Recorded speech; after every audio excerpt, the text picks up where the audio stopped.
Dr. Campbell, Mr. Cousins, Mr. Crawford, Miss Daly, Miss Dr. Dawes, Mr. Golding, Mr. Gordon, Mr. Hales, Mr. Hines, Mr. Hilton, Mr. Jackson, Miss Jess, Miss Malahoo Fox, Mrs. Miller Bennett, Mr. Morris,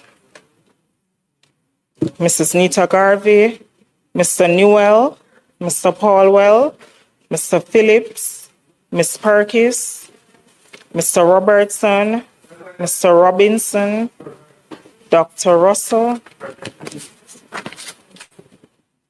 Miss Shaw, Mr. Smith,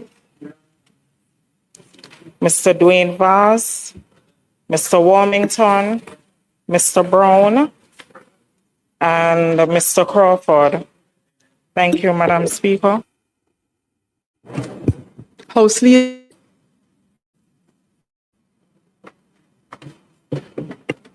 Madam Speaker, could we go through the agenda straight to public business?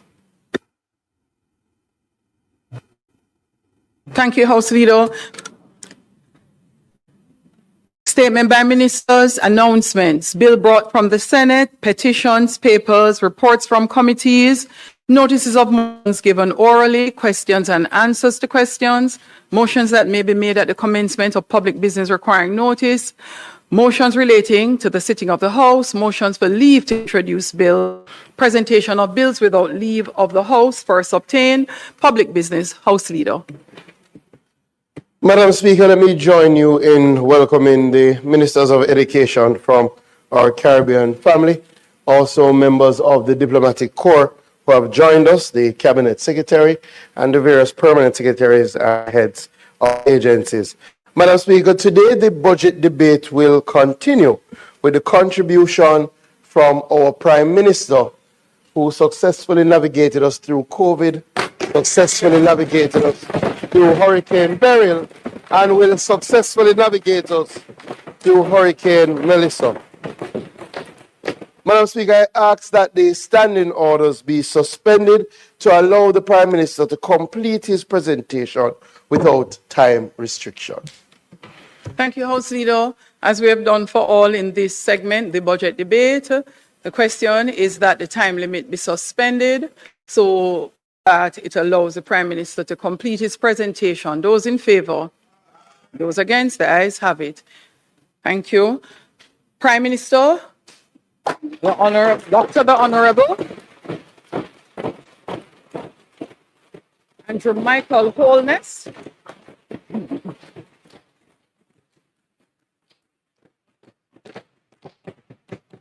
Excellencies of the Diplomatic Corps,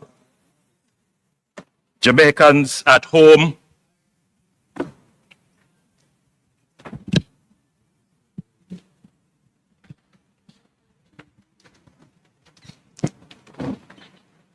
Excellencies of the Diplomatic Corps, Jamaicans at home and in the diaspora listening, watching and following on various media platforms, distinguished ladies and gentlemen in the gallery, Madam Speaker, honorable members, senators, and former members seated in the well. I also join in welcoming the ministers of education from across the region that are here. They are in Jamaica for the CXC conference, but I guess they wanted to see what what all the excitement is about in the Jamaican Parliament. I welcome you not only as Prime Minister, but as a former Minister of Education. Madam Speaker, I stand before this honorable House with a heart full of profound gratitude and a profound resolve. And I consider it a singular privilege to do this for the 11th time.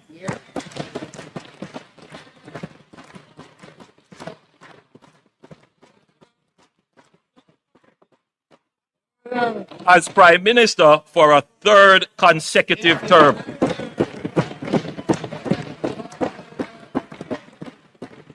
I give thanks first and foremost to the Almighty God for his grace and mercy upon this nation through the passage of Hurricane Melissa, for sparing us the full measure of what that storm was capable of, and the strength he has placed in the hearts of our people.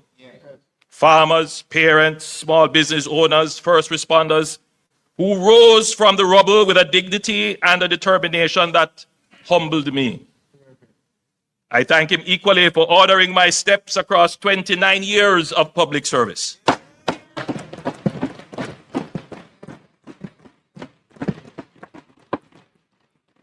As Member of Parliament for West Central St. Andrew, Minister of Education, Leader of Government Business, Prime Minister for a few months, still Prime Minister.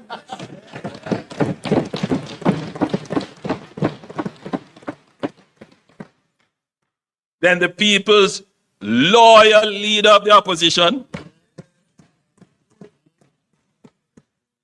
and now Prime Minister once more.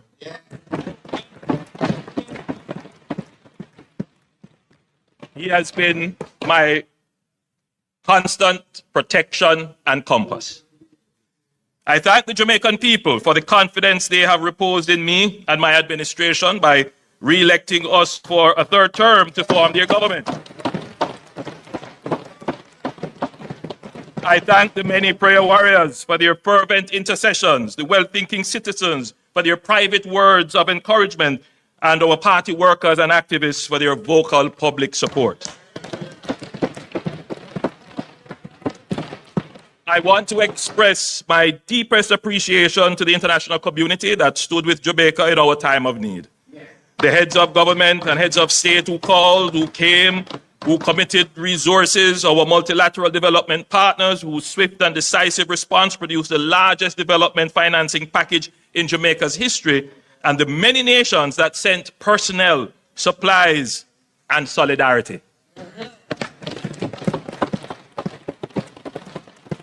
Including members of the CARICOM family who are represented here by their respective ministers of education. To the men and women of the Jamaica Defense Force and the Jamaica Constabulary Force and the Jamaica Fire Brigade, you walked in devastation on foot when that was the only option.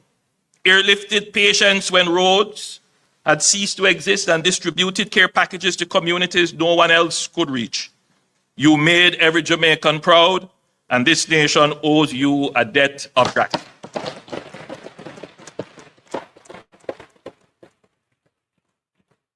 To every public servant who worked around the clock in the days and weeks following Melissa, you demonstrated public service at its finest. To the Jamaican private sector, the companies, associations, and entrepreneurs who mobilized resources, opened warehouses, contributed equipment, and served their communities without being asked, you show that Jamaica's resilience lives in the spirit of our people. To the entertainers and sportspersons, and to the countless individuals and organizations and members of the diaspora across the world who gave generously, Jamaica thanks you. Madam Speaker, I want to commend you for your disciplined and judicious ordering of the business of this honorable House. You well know the impact of public service on families. And I want to thank my family for bearing the weight of public life with me and supporting my endeavors.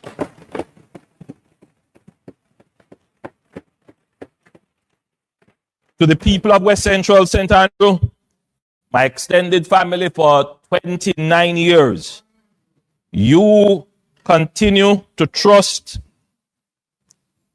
in me. And that is the reason why I keep serving.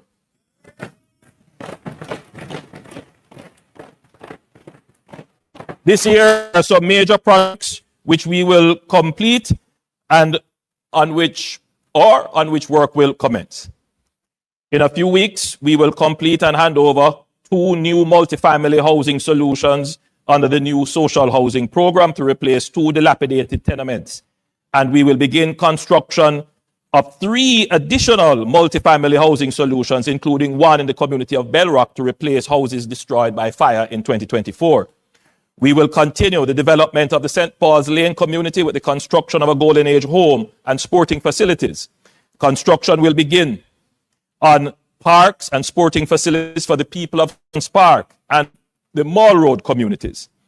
Rehabilitation and repair works are slated to begin in a few weeks for the Olympic Court housing scheme under the National Housing Scheme Rehabilitation Program.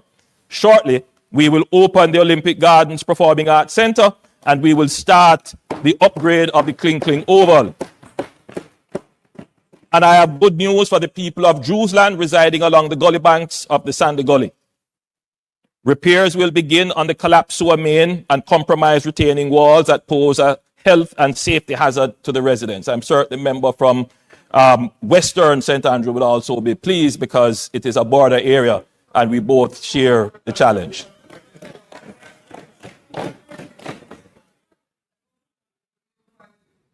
Madam Speaker, these are but a few of the rolling stock of projects on the train line of delivery for the area. Every year, we are making significant investment in the communities. Crime is down, business activity is up, the Olympic Way hip strip is vibrant. There is still significant work to be done. Nevertheless, the constituency is progressing and every year is better than the year before. I want to acknowledge the newly elected councillor, Kelvin Hall, and members of the constituency executive, Miss Lynn, Miss Veronica, Miss Fine, Miss Sadie, Miss Annette, all the people. All the stalwarts, too numerous to name. I want to, Madam Speaker, I also want to acknowledge the hard-working ministers of my cabinet, the dedicated members on both sides of this honorable house who serve Jamaica with distinction every day. I want to thank my personal staff and advisors, my communications team at OPM, and the dedicated members of my security detail. Madam Speaker, I want to especially acknowledge and thank the dedicated teams at the ministries that I lead. You know, Madam Speaker, I want to thank our Cabinet Secretary, the Honorable Audrey Sewell, and the team of the Cabinet Office. It is not well known that the Cabinet Office is actually a ministry, and the Cabinet Secretary is the permanent secretary. It is a ministry. I also want to acknowledge the support of Ministers Wheatley, Marks, and Fitzhenley, and our permanent secretary, Ambassador Rocky Mead, at the Office of the Prime Minister, another ministry of government. Madam Speaker, this administration has always been serious about security. We have recently delineated the Ministry of Defense with its own administrative standing, which is anchored by the permanent secretary in the OPM, Ambassador Rocky Mead, former Chief of Defense Staff. And we did this to yield greater cross-functionality with ODPEM. I want to commend Ministers Montague and Morgan and Permanent Secretary Arlene Williams, hardworking Permanent Secretary at the Ministry of Economic Growth and Infrastructure Development. Madam Speaker, I stand here as Prime Minister, and most people would understand my job to be directing and coordinating all of government through cabinet ministers. However, I also want to point out that I stand here as a minister of government as well, with direct oversight of several substantial portfolio responsibilities. I don't only direct, convene, and preside, I also do the heavy lifting of ministerial work as well. Over 4 ministries.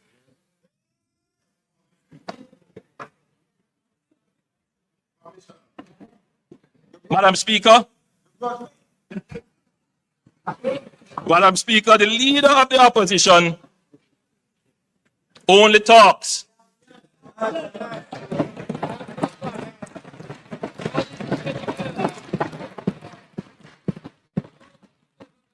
I do the job of Prime Minister, and I head 4 other ministries. The leader of the opposition only talks. Yes. Times nonsense. Yes.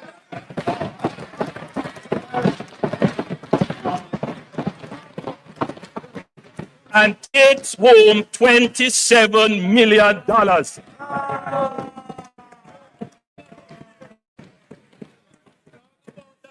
In the last term, the leader of the opposition earned more than the Prime Minister. Earn more than the Prime Minister. The opposition spokesman on finance stood in this house and said the opposition has no problem with the increase in MP salaries.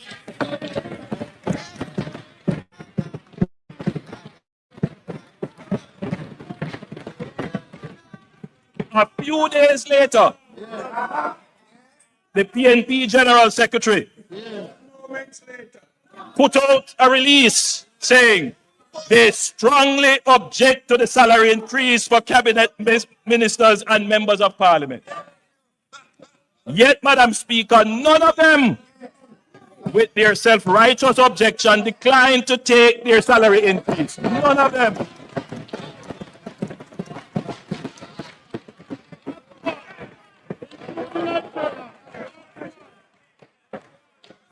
In fact, Madam Speaker, they were the first ones calling the Parliament to find out the amount of their retroactive pay.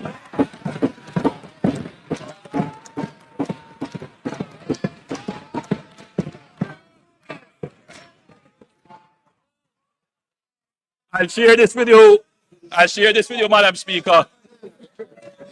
A member on that side, not to be named.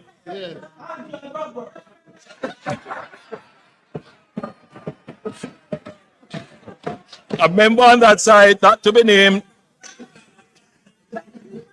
obviously concerned that the public posture of the PNP could force the government to reverse the pay increase, called to say that I should ignore the statement of the PNP General Secretary and the leader of the opposition, as all their MPs agreed with the increase and could not survive without it.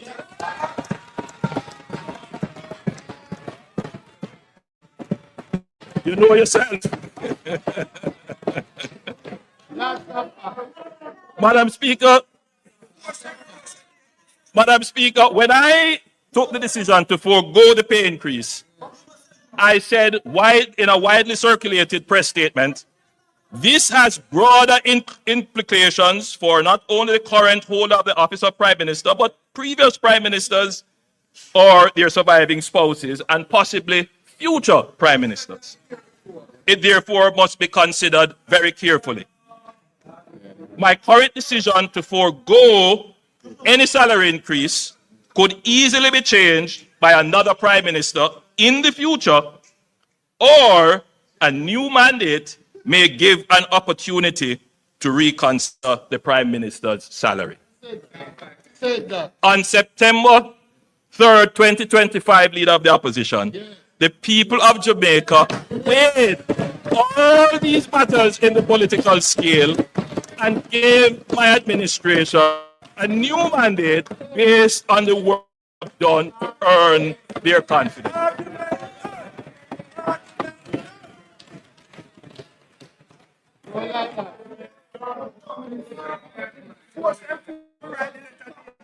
Madam Speaker, I have a gift here. If the standing orders would allow, I want to give it to the leader of the opposition.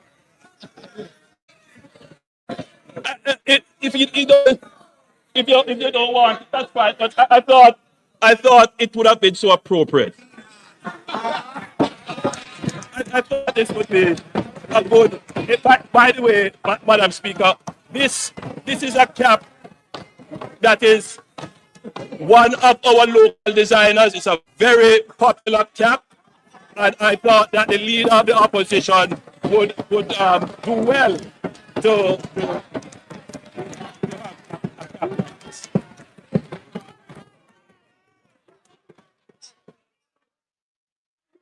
Madam Speaker,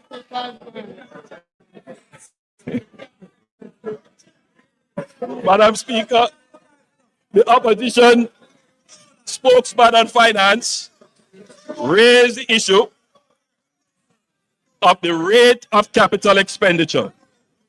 He went on to suggest that the size of the Ministry of Economic Growth and Infrastructure Development and its share of the national capital budget is the reason for slow utilization.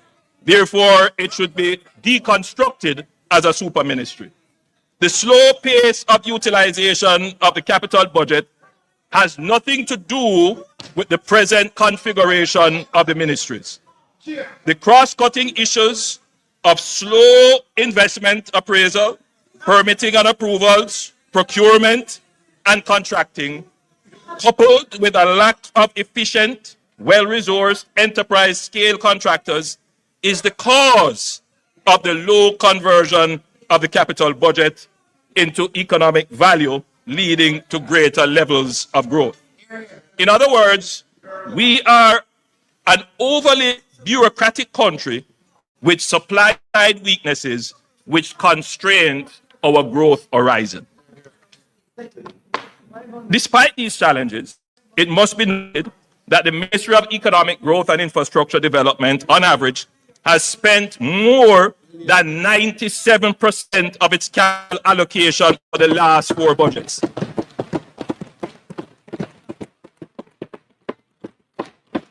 The opposition spokesman on finance would well be advised that in the 2022-2023 budget, the capital spend for the Ministry of Economic Growth and then job creation was 97.6%.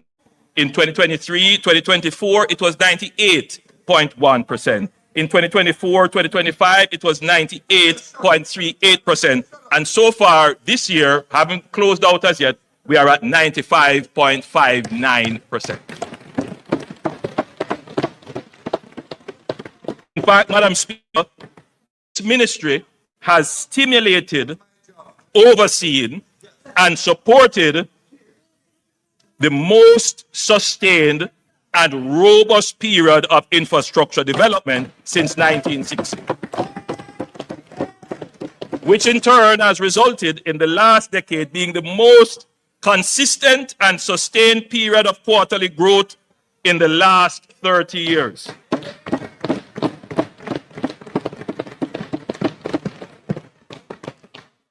I want to draw the attention of the House to the slide that is being displayed and to the viewing public. It's a very important slide. The economy under the Jamaica Labour Party returned 20 consecutive quarters of growth between the last quarter of 2015 and the COVID interruption. Before that, the longest quarterly stretch was 9 quarters. So there is a fundamental change in the Jamaican economy. The only time that we have not had growth would have been the COVID impact and the burial impact. The beauty of this graph that is being displayed, this table, is the speed at which the economy recovers. So, Madam Speaker, you know, there is something that we admit up front. This is not the growth rate that we would like to see. It's still very low. Nobody debates that. But, Madam Speaker, it is better than episodic growth. It is better than long periods of no growth. To get to growth, Madam Speaker, two things are necessary. They're not sufficient, but necessary. The first is to get to growth, Madam Speaker.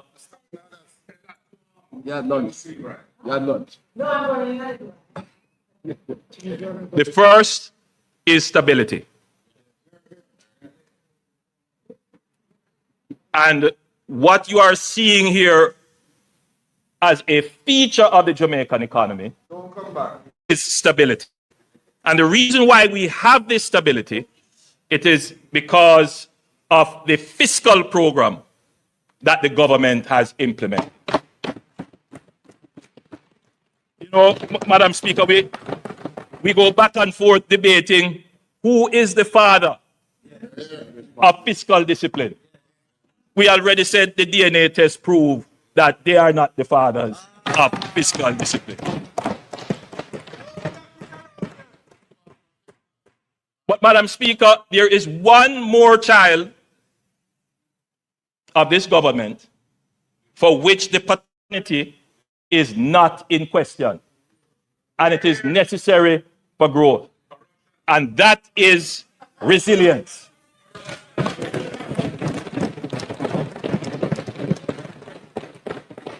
Madam Speaker, the author of Jamaica's resilient economic performance is this administration.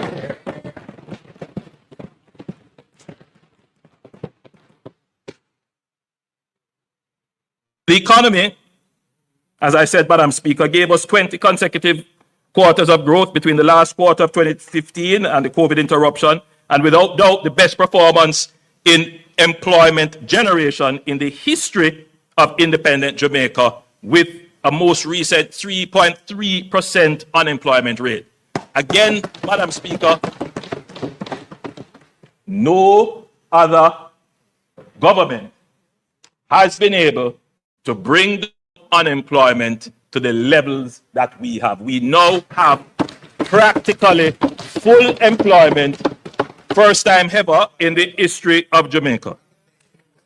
The Ministry of Economic Growth and Job Creation, now Ministry of Economic Growth and Infrastructure Development, is doing what it was set up to do. It is a well-performing ministry. Madam Speaker, the world order as we know it has changed. I know the present state of world affairs is troubling to most Jamaicans. Uncertainty, disruption, and seeming unfairness appears to characterize the new order. Our historic colonial experiences create an almost instinctive reflex that we will be victims in a world where raw power appears to be dismantling the protection of a rules-based system, where engagement is highly transactional and opportunistic. In the minds of the average Jamaican, they may not say it in this way, but if you were to distill the thoughts, the question is, how are we going to navigate this space as a small country and do more than just survive, but thrive? It is a real issue when we see happening almost regularly now, wars in distant places, weaponization of sanctions. It is a concern to the average Jamaican when the price of their goods rise, having nothing to do with them. As a small country, the sense of feeling powerless is real.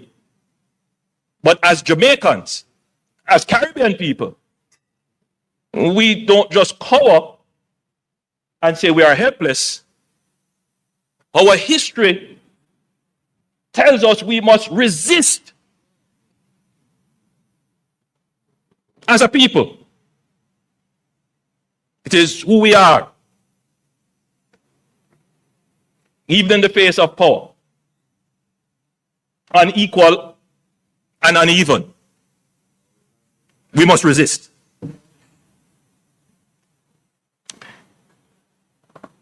I think the first strategy, however, Madam Speaker, is that we must learn from our past. It is not the first time that the global order has changed in profound ways. We could go back to the Napoleonic era, but we won't go that far. Let's go to the post-World War II era, 1945 to 1950, when the actual multilateral system that exists now was formed. Born out of the ashes of global conflict, it is the most decisive and extensive ordering of global affairs in modern history. The United States of America and the Allied powers constructed a global order anchored on the formation of the IMF, the World Bank, the United Nations, and the General Agreement on Tariffs on Trade, GATT, which we now call the WTO. This multilateral order drastically reduced interstate conflict and enabled unprecedented economic growth over the last 80 years. It is not perfect, but it is better than anything that existed before. Madam Speaker, while multilateral rules-based institutions were being established, two other developments were happening in parallel. Many other developments were happening, but I want to focus on just two. The first is the emergence of what is called a bipolar power structure, which we generally call, at the time when it was emerging, the Cold War. Two superpowers, the United States and the Soviet Union.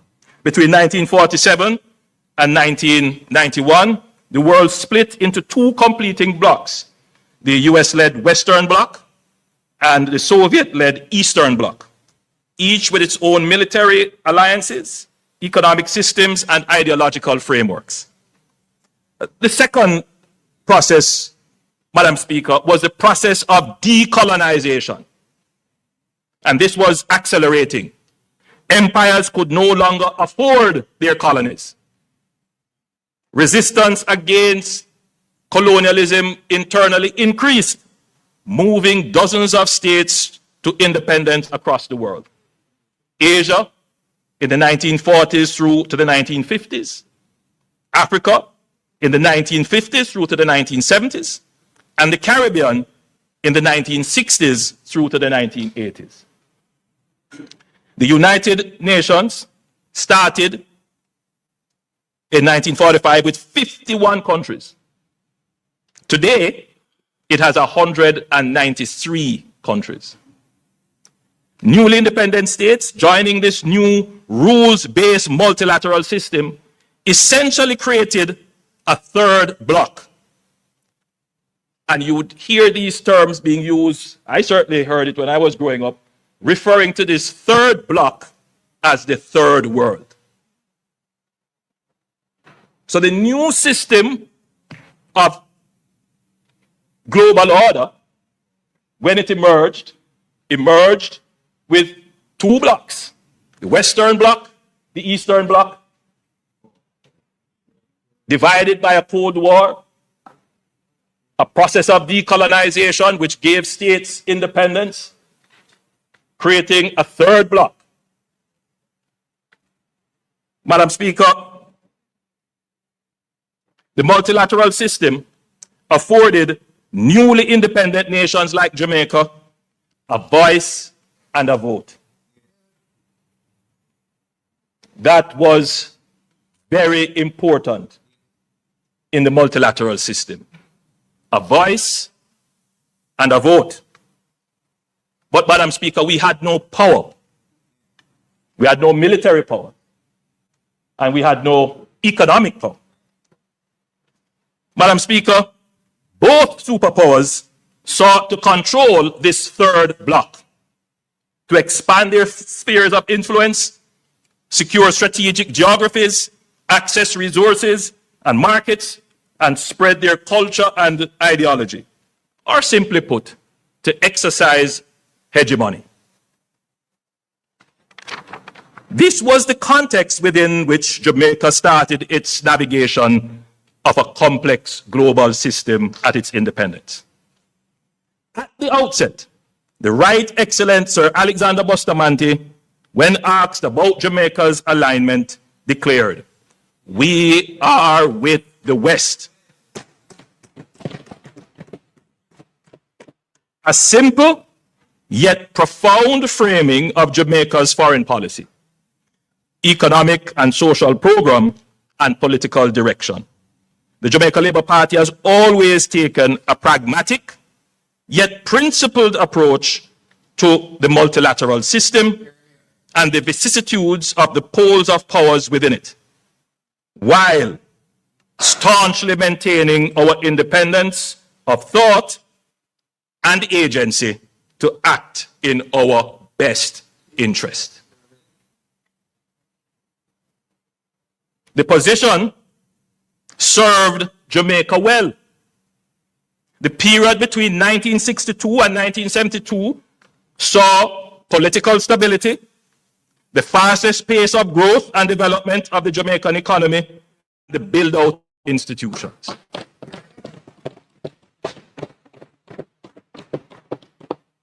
Madam Speaker, the period 1972 to 1980 of the Cold War era, the PNP government under Prime Minister Michael Manley changed Jamaica's political, economic, and social development policy and trajectory to democratic socialism, which also informed a change in Jamaica's foreign policy outlook.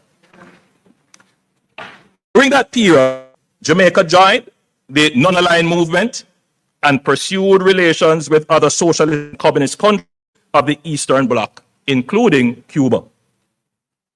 This was a fundamental and consequential shift based on an almost fanciful and logical aspiration. It placed us in the crossfire of a power struggle between superpowers which was not in our interest and had negative consequences domestically.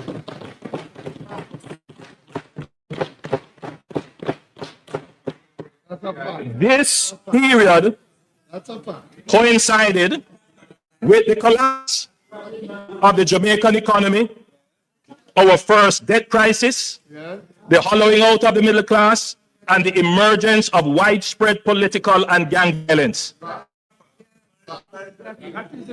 Many of the challenges we face today are anchored in that period of our history.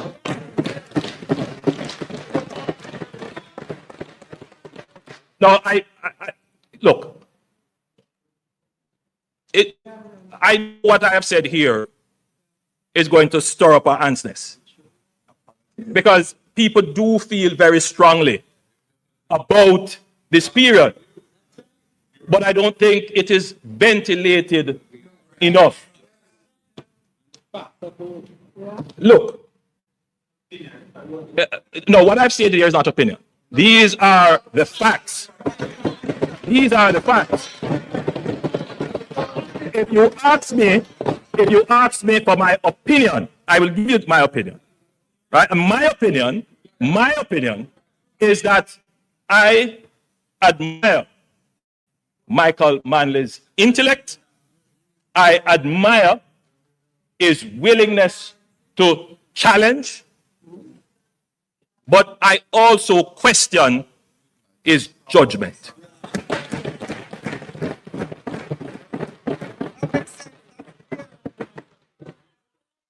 Madam Speaker, as it turned out, by 1991, the Soviet Union collapsed as a pole of power, and the multilateral system entered a unipolar phase dominated by the US, Western liberal globalization, and free markets.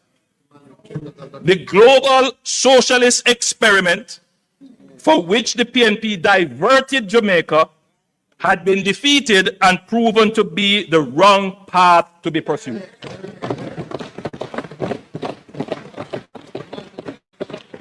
So here are the facts.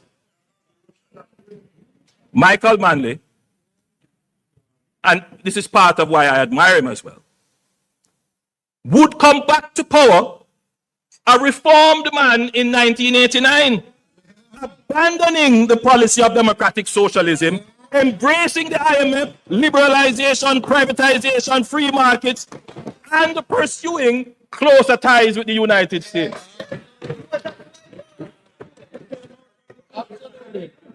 And this is what the part of the history that is not reconciled. Why did we go down that path? In the first place. Should not have gone down that path. Only to go to the White House. That is the question that keeps bothering me. Because it must bother every Jamaican, because had we not diverted for 10 years, even if we had changed government, but kept strategic and wise policies, Jamaica would be far better. Far better. As we have seen with countries like Singapore, facing the same challenges, but maintained a strategic and wise foreign policy. As a capitalist,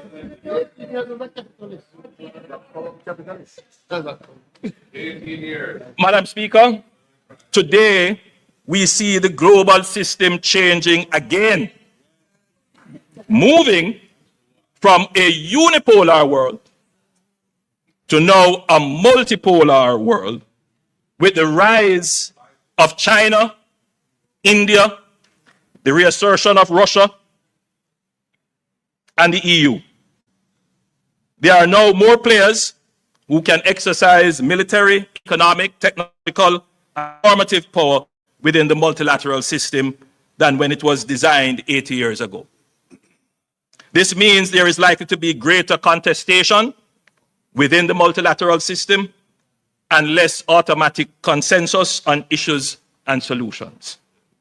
There is also a greater likelihood of fragmentation, which is what we are seeing now, as powers seek to advance their interests unilaterally.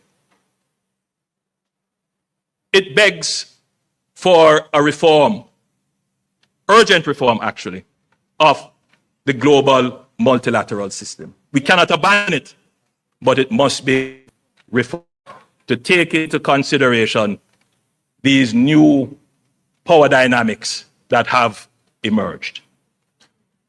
In this dynamic policy environment, Jamaica must be strategic. We cannot go down the road of ideological rhetoric. Been there, done that.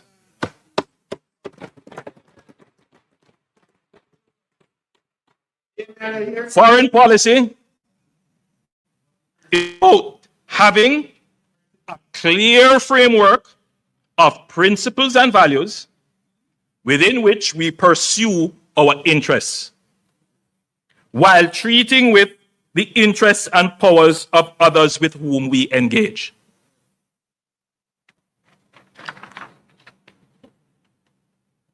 My administration has always ensured that our foreign policy serves our economic interests.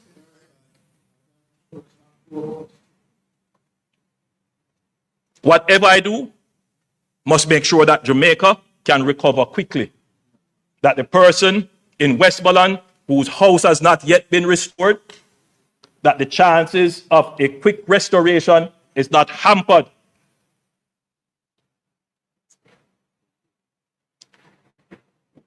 And we see the benefits of our foreign policy efforts in the swift mobilization of relief and access to over $6 billion of reconstruction funds from the multilateral financial system. I don't want anybody to talk about foreign policy, because there's no other era in which Jamaica's foreign policy has delivered economic benefits for the people of Jamaica. a strong multilateral system is in Jamaica's interest. And we will always do our part to ensure it works. The essence of agency is that you act on your own will. As a responsible member of the global community, Jamaica will always take the necessary action to be compliant with all our obligations under the multilateral system. Nobody has to put sanction on us or force us because we have agency. The country would have seen this in our actions when our actions caused us to be removed from the FATF and the AML-CTF grey list in 2024. Grey list, the way our trans system was, it was reviewed. We ended up on the grey list. Every member of the government worked very hard, including members of the opposition, to pass the necessary legislation, necessary policy changes. I mean, there were those saying that these, imperialists imposing global financial things on us, make we resist it. What, lose access to the international banking system?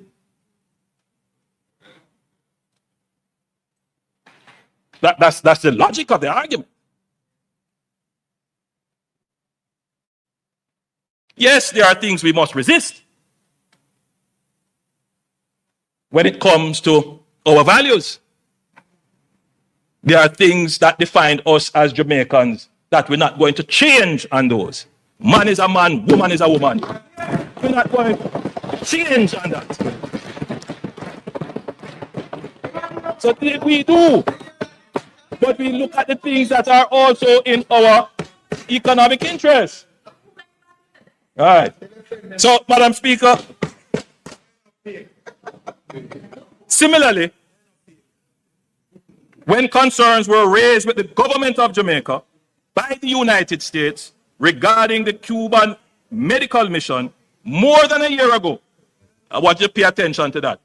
More than a year ago, we reviewed the program against our laws and the various multilateral conventions under which we have obligations. And let me say from the outset that the Cuban medical mission has been beneficial to the people of Jamaica. The Cuban doctors and nurses have assimilated quite well in our hospital system and have developed strong bonds with the people they serve. I can say that Jamaicans love them and want them to stay. However, there were some aspects of the program which were brought to the attention of the Cuban counterparts, our Cuban counterparts, to include how personnel were paid, that run counter to our own laws and several international conventions. We were hopeful that adjustments could be made to the program to make it compliant and that we could have reached some agreement where we could continue to have the direct services of the Cuban health professionals who are here. We continue to be hopeful that some agreement, arrangement, some changes can be made to the program. We continue to be. However, Madam Speaker, I want it to be noted and always acknowledged in the debate that every year since I have been Prime Minister and before, in this House, we have debated motions on the embargo on Cuba. Yes, my administration did that.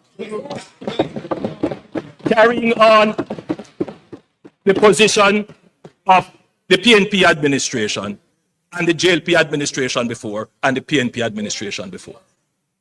So this notion about abandoning friends and look here, man, keep that in the 70s. We are in a different era now.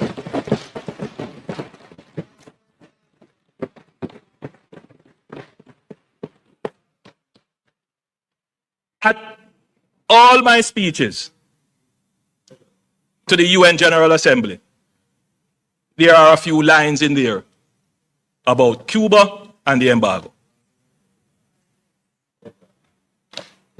When I spoke at CARICOM, I spoke fairly and frankly.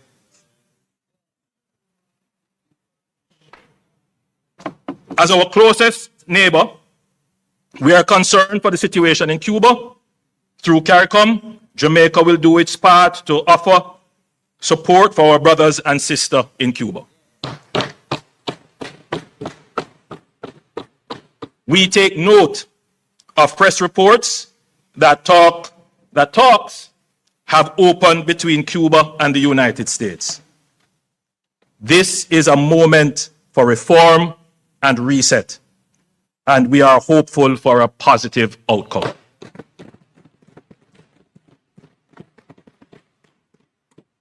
In all of what is being said and insinuated, there's one question that must be answered. What would the PNP have done? Absolutely. Absolutely. He couldn't say that. Well, we won't know. We won't know.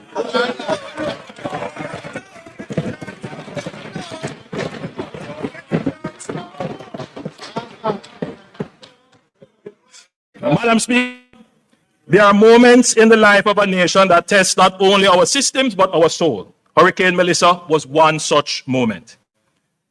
The slide that is about to be displayed shows the path Hurricane Melissa took across the island. Hurricanes are becoming more frequent and more intense. And I want the country, members of parliament, the guests here to internalize what I'm about to say. In the 65 years since 1960, the Atlantic has produced 799 recorded storms in the last 65 years. Remarkably, 201 of them, or a quarter, occurred in the last decade. Of the 34 Category 5 hurricanes recorded since 1960, 14, or roughly 38% of them, have occurred since 2015. If that is not showing you that the climate is changing, meteorologists describe Melissa as the strongest tropical cyclone the Earth is physically capable of producing, a storm at the limits of nature's fury. When the winds finally settled and the rain relented, what greeted us in western parishes was not merely damage, it was devastation of a kind that defies description. Madam Speaker, I have seen photographs of Hiroshima, the haunting, flattened silence after the atomic bomb fell in August 1945. A city reduced in a single moment to ash. When I traveled through St. Elizabeth and Westmoreland in the days after Melissa, I understood viscerally what that kind of erasure looks like. And yet, Jamaica did not fall. We were tested at the very limits of nature's power, and we did not break. Our economy held, our institutions functioned, and our people adapted. In those same parishes, even as debris still lay heavy across the land, I met farmers already planning their next planting, mothers clearing the rubble with their bare hands so their children could have somewhere to sleep. I met small business owners who had lost everything but were ready to start again. In those moments, I felt something that no storm on earth can touch: the quiet, indestructible resolve of a people who have never, not once in our history, chosen to surrender. Madam Speaker, before anything else, we acknowledge with gratitude, humility, and reverence that God's hand was upon this island, and that we were spared the full measure of what Hurricane Melissa could have done. But alongside grace, Proverbs 22, verse 3 tells us that a prudent man foresees danger and takes precaution. Jamaica took precautions, not only in the hours before landfall, but in the years before the storm. Madam Speaker, when Melissa was still days away, shelters were activated, evacuation orders were issued, and emergency communications tested.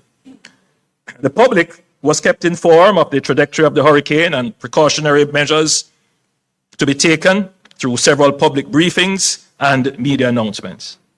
We were as ready as this country has ever been for a hurricane.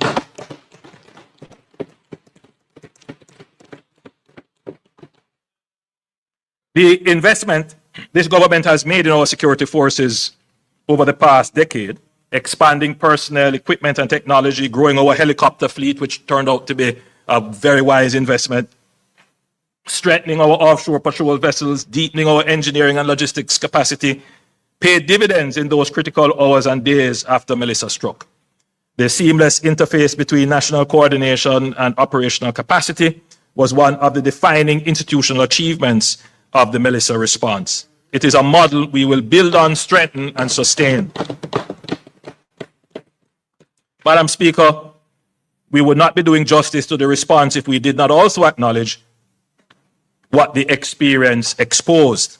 Melissa stretched our systems, logistics chains were strained, fuel and maintenance capacity came under pressure, maritime and air assets ordinarily deployed to border security and surveillance had to be diverted to humanitarian relief, creating windows of reduced coverage, which we cannot afford to ignore. These are not failures, they are lessons, and we are acting on them. In recognition of the strategic importance of disaster management to national security, the government transferred the disaster preparedness and emergency management portfolio to the Office of the Prime Minister. This was not a bureaucratic organization, it was a declaration of national priority, positioning disaster resilience at the apex of the government's strategic agenda and creating the structural proximity between ODPEM, the JDF, and the effective civil-military cooperation that is needed to adequately respond to a disaster of this nature. As we strengthen ODPEM, we are not seeking to contain within its walls every capability Jamaica needs to manage disasters. ODPEM's effectiveness going forward will rest on the quality of its coordination with the full ecosystem of national capability, drawing on the entities with experience in digital infrastructure, cybersecurity resilience, geospatial data mapping, and spatial analytics. Madam Speaker, I want to point out that in the weeks immediately following Hurricane Melissa, something extraordinary happened. A moment when countries would have faced downgrades, economic uncertainty, and capital flight. All three major international credit rating agencies, Standard & Poor's, Moody's, and Fitch, reaffirmed Jamaica's sovereign standing with stable outlook. And Moody's went even further. They upgraded us.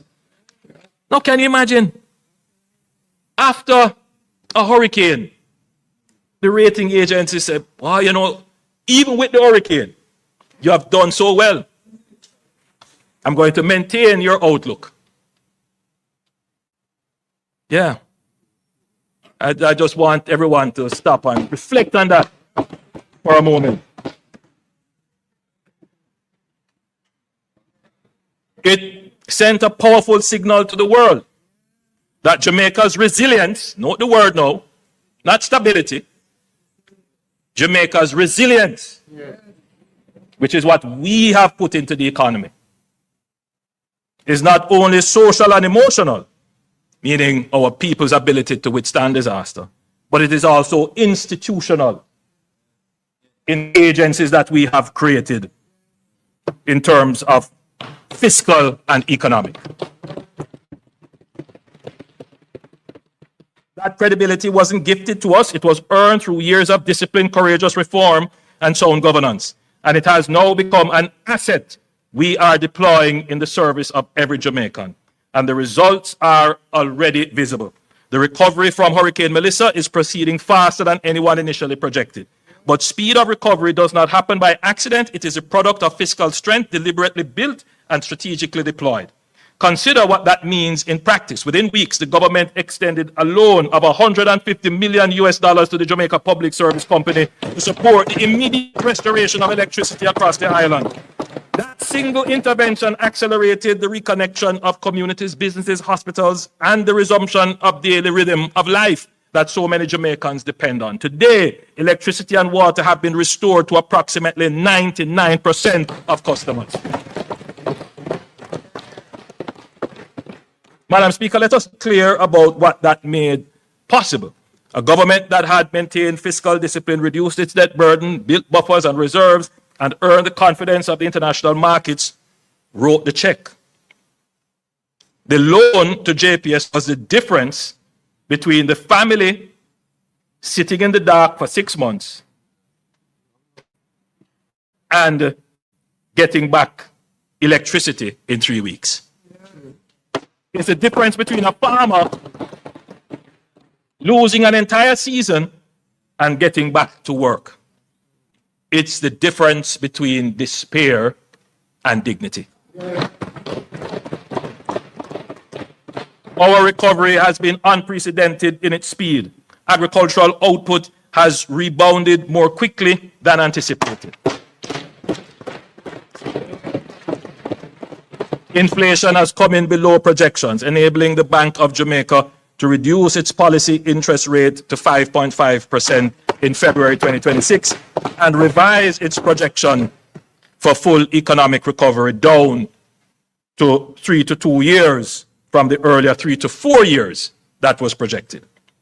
Madam Speaker, we have proven our resilience. Now is the time to claim another feature of an economy: resurgence.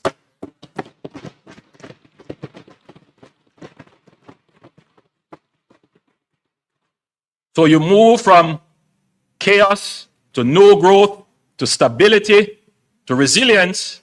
And now, Madam Speaker, today, this budget is the first declaration that Jamaica will resurge.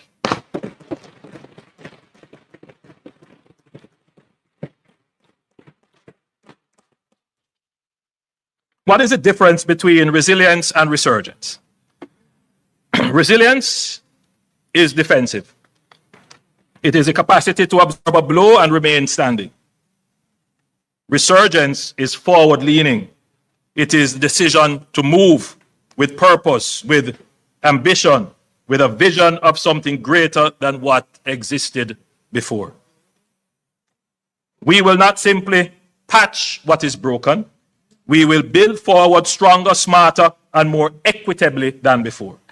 The suffering of our Western parishes will not be a footnote in our national story. It will be the catalyst for our next great chapter.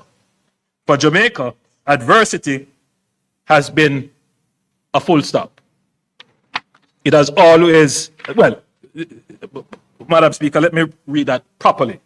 For Jamaica, adversity has never been a full stop. Has never been a full stop.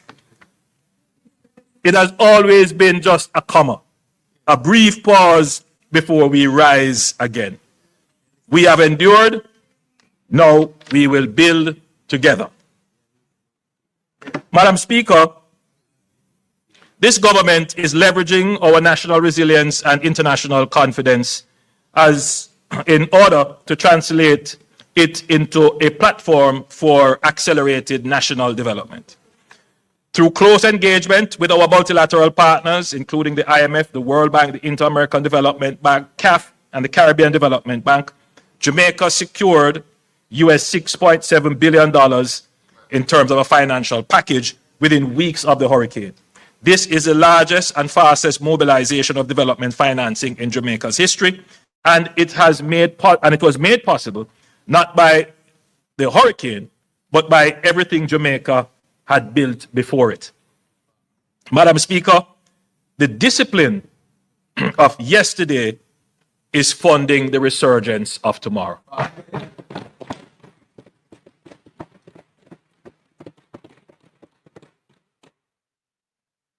But financing alone is not enough. We must, as a country, confront an uncomfortable reality. While Jamaica has built one of the most credible macroeconomic frameworks in the developing world, the execution of large investment projects too often moves at a pace that belongs in another era. Layers of approvals, fragmented processes, and rigid procurement rules, though designed with good intention, can make it difficult to move quickly when transformational opportunities arise. In today's global economy, capital is highly mobile, and investors compare jurisdictions not only on stability and incentives, but on speed of decision-making and certainty of execution. Too often, promising opportunities have gone elsewhere, to countries that are simply more nimble. We cannot allow this to continue. Even recently, Madam Speaker, I have seen projects that were eyeing Jamaica. Investors got frustrated and have gone elsewhere. We are advancing two powerful and complementary reforms. One focused on how we build infrastructure and the other on how we attract and accelerate transformational private investments. NARA will have special powers, that is the National Reconstruction and Resilience Authority, will have special powers to accelerate development approvals as well as procurement, enabling the execution of resilient infrastructure projects at a scale and speed this country has never seen before. NARA is not only about project delivery, it is about project networking to create new economies in areas impacted by the disaster and to introduce the greatest expansion of our economy in the shortest period of time in our history.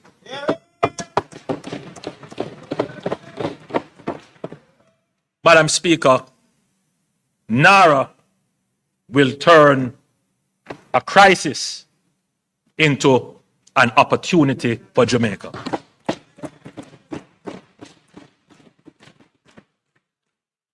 One of the most important lessons of Jamaica's economic reform journey was that execution requires not only institutional capacity, but credible, independent oversight.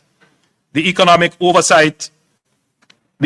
Program Oversight Committee, EPOC, became internationally recognized as a model of transparent, civil society-led accountability that gave Jamaicans and international partners confidence that the fiscal program was being implemented as agreed. We will use a similar model for NARA called JAMROC, that is Jamaica Reconstruction and Resilience Oversight Committee. And I'm pleased to announce that JAMROC will be chaired by Professor Peter Blair Henry, a son of Jamaica, who is currently a senior fellow at Stanford University's institution. He is a vice chair of the National Bureau of Economic Research. And I hear somebody say an academic, but listen to this part of it. A member of the boards of Citigroup and Nike, who has risen to the very pinnacle of international economics and public policy, and who brings back to this country a lifetime of intellectual and practical achievements and a personal commitment to Jamaica's development that has never wavered. The search for NARA's chief executive officer is also well advanced. Following an open advertisement, both locally and internationally, 5 candidates have been shortlisted, and we are going through the interview and evaluation process. Madam Speaker, a complementary reform to NARA addresses the investment attraction problem. we will introduce a new framework called Fast Jamaica, the facilitated acceleration of strategic transformation. This will be part of our national growth inducement strategy through investment. Fast Jamaica will establish a dedicated pathway to fast-track strategic priority investment projects critical to Jamaica's economic transformation, particularly those with an investment value of US $150 million or more that can commence implementation within a year and could be integrated into the NARA network of projects.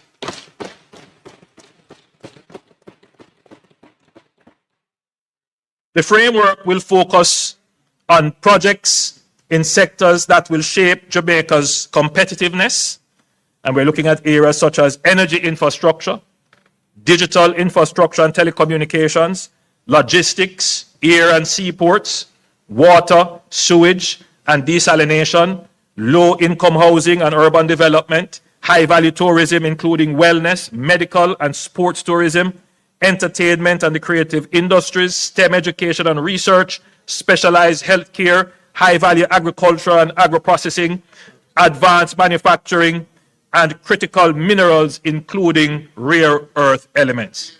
Cabinet will retain the ability to designate additional sectors where strategic opportunities arise. Central to Fast Jamaica will be a strategic investment council, a high-level body tasked with the initial screening and evaluation of major investment proposals. The elements of this already exist between JAMPRO, DBJ, and the Cabinet Office.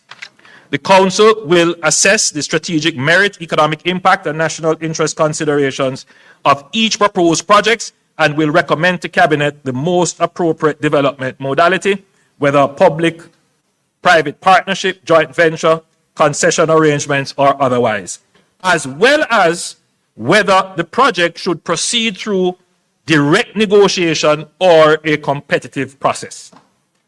Projects approved by Cabinet will be designated strategic investment projects and will benefit from accelerated approvals across government, coordinated regulatory engagement, and dedicated facilitation teams to ensure efficient execution.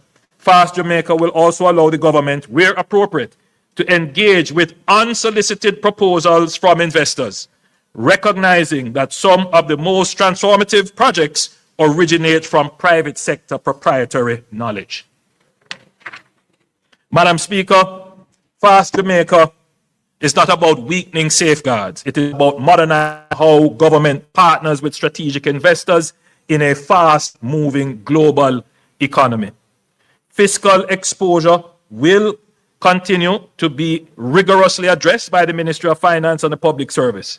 Cabinet will retain full oversight of all final agreements, but what will change is the speed, coordination, and clarity with which Jamaica engages with major investment opportunities.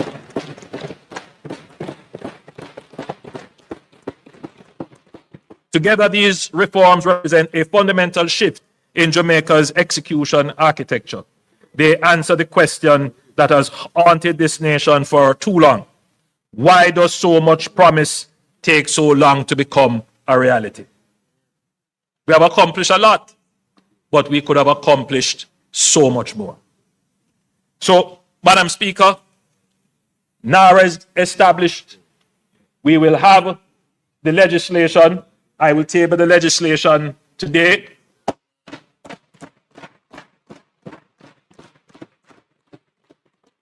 We have interviewed 5 shortlisted persons to become the executive officer. We will make a determination shortly.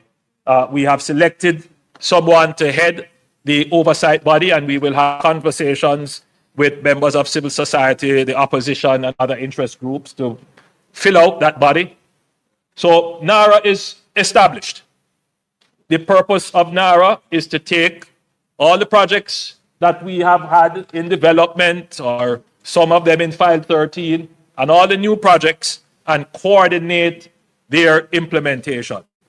It will work directly with the projects that the government is leading. But that is not going to be enough. We need to crowd in the private sector, and that is why we have FAST working in complement with NARA. And a typical way in which this will work, Madam Speaker, when I go to show you all the projects that NARA will likely do, you will see that there are great opportunities for the private sector to come in. Every highway that we put in opens up lands for housing, low-income housing, for tourism, for agriculture, for manufacturing.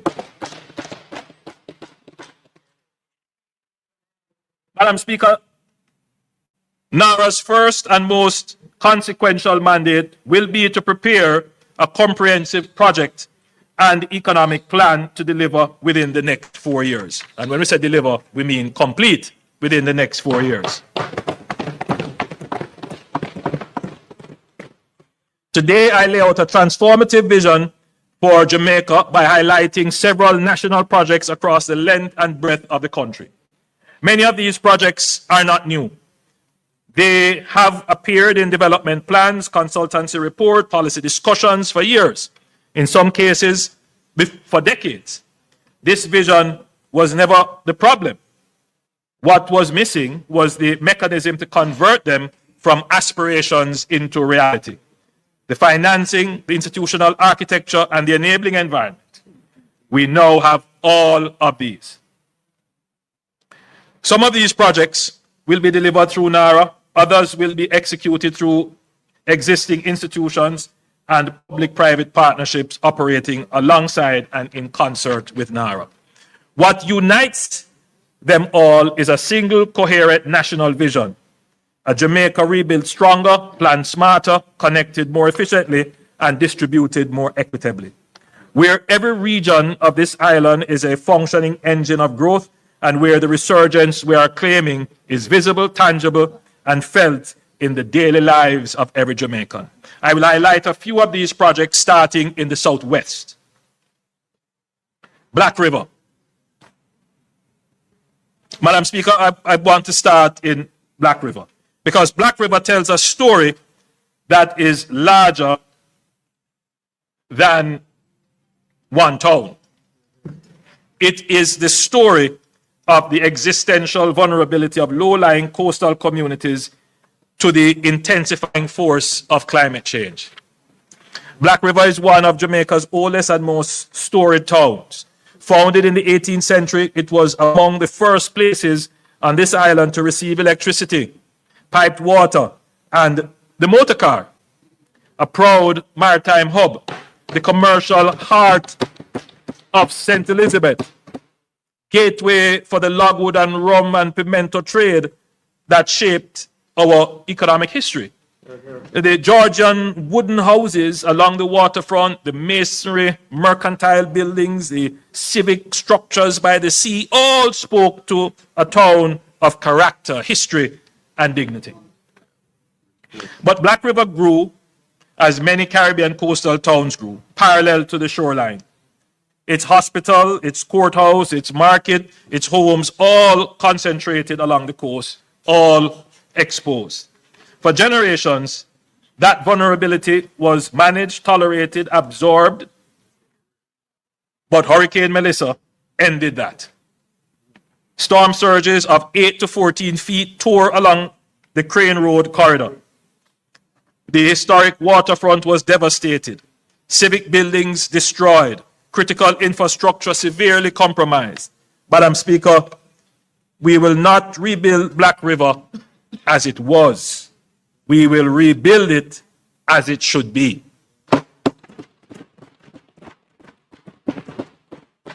And in so doing, create something this town has never possessed in its 300 years of history: a real planned, consolidated urban core.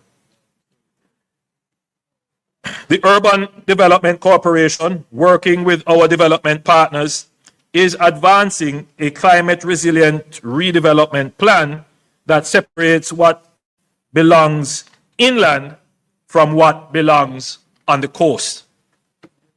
The heart of the plan is the new urban center to be developed inland, safely above storm surge and projected sea level rise. And you can see a representation of where that urban center is going to be and what it, well, that's the waterfront, but what it could look like.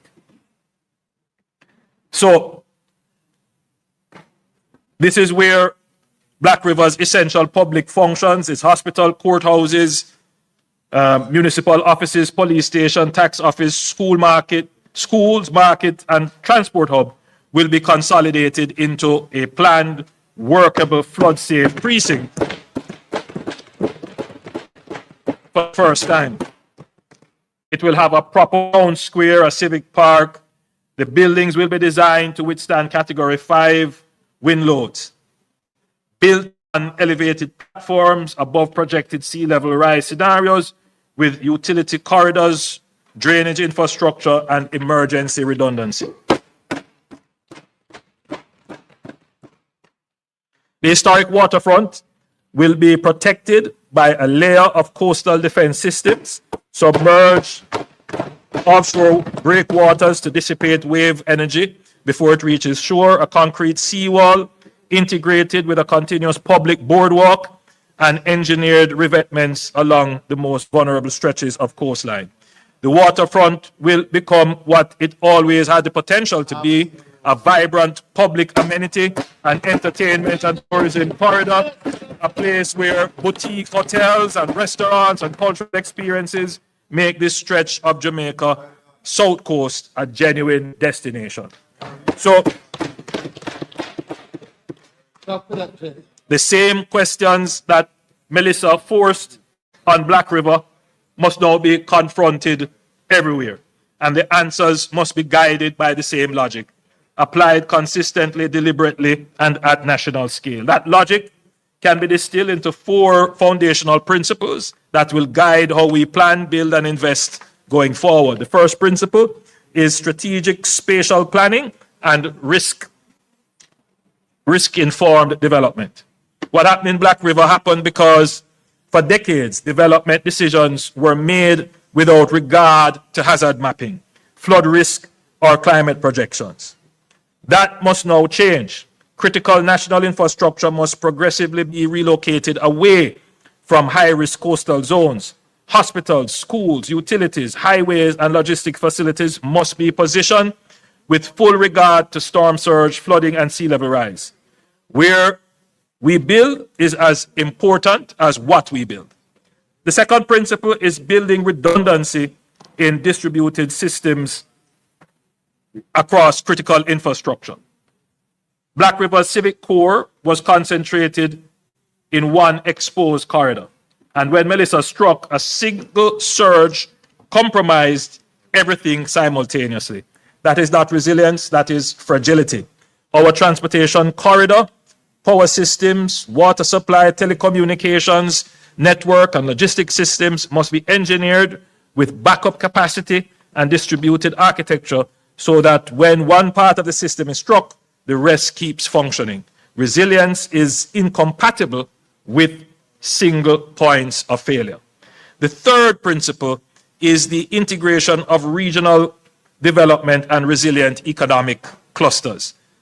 The Black River Plan does not end at the town's boundary. It connects to housing developments, agricultural corridors, tourism infrastructure, and the regional road network across the South Coast. That is intentional. Resilience cannot be built by project. It has to be built by a network. Connectivity, roads, hospitals, schools, housing, energy systems, and government services must be planned together to create a self-sustaining regional ecosystem. The fourth principle is economic diversification and production resilience. A resilient nation is not only physically strong, it is economically adaptable. Black River's rebuilt waterfront will anchor not just tourism, but wellness, marine recreation, heritage experience, and culinary offerings rooted in St. Elizabeth's agricultural identity. That diversification away from dependence on a single sector, any single market, any single source of economic activity is the model for Jamaica as a whole. We must broaden our productive base. Madam Speaker, the redevelopment of Black River will embody all 4 principles. It will be proof of concept that Jamaica has learned lessons and that we are determined to apply them not just to the historic town of the South Coast, that is the Black River, but to every parish, every corridor, and every community of this island that faces the same challenge as we seek to build forward stronger.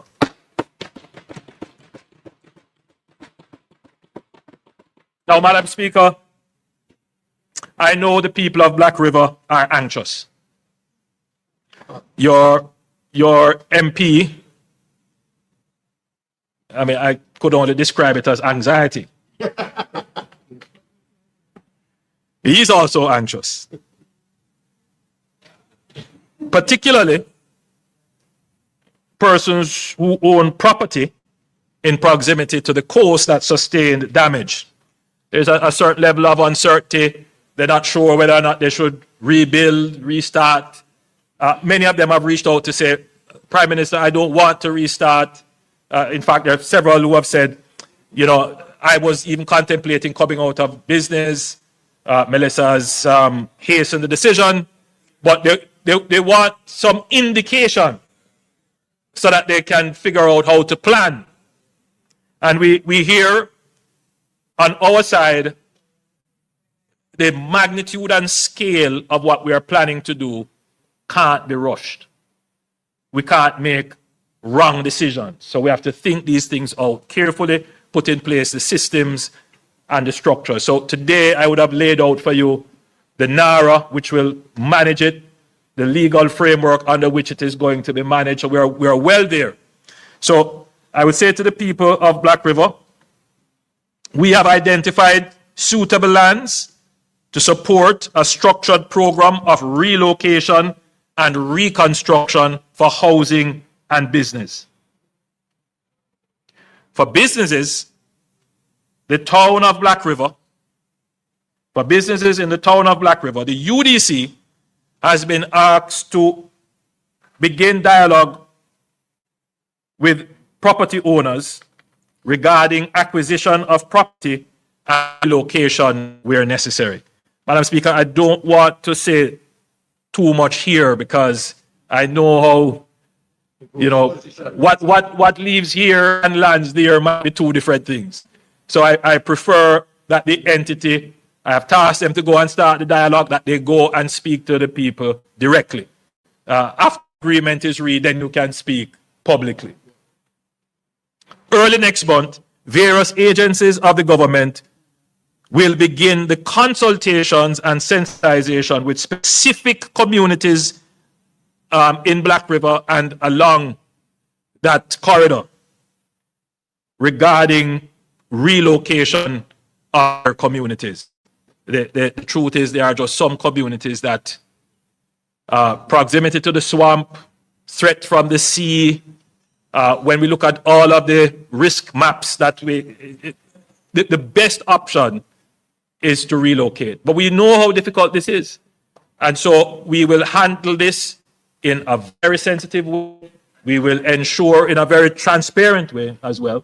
We will ensure that nobody is at a loss and that livelihoods are enhanced as a result of it.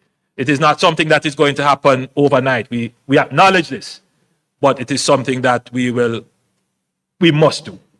So we will start the conversations individually with them. Madam Speaker, as you can see, there are several exciting transformational projects planned for the southwestern region, including Fonthill. Yes, with its world-class ecotourism potential, Fonthill is down for development.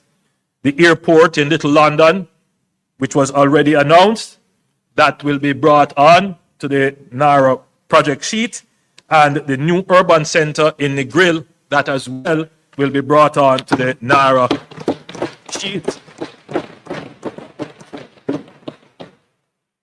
And I wanted to just draw your attention to the road network. There, the lines in red are showing you new highways and corridors that will be built. One of them will be the extension of the east-west highway from the William P. leg bypassing Spur Tree. And then there is another corridor which will not run on the coast, but more inland, but will connect to where the new Black River Urban Center will be. So all of these roads will be under NARA, and they will be started and completed within the next 4 years. In fact, these roads should be completed within the next 3 years. What we learned from the hurricane is that in the immediate few days, we did not have access. The roads were impassable, they were blocked. And, you know, one of the problems was just how the road was built. We had no challenges with the highways. No highway was blocked because these roads were built to different standards, different drainage provisions were made. Now, St. Elizabeth, which didn't have it before, will now have 2 modern highways traversing the parish.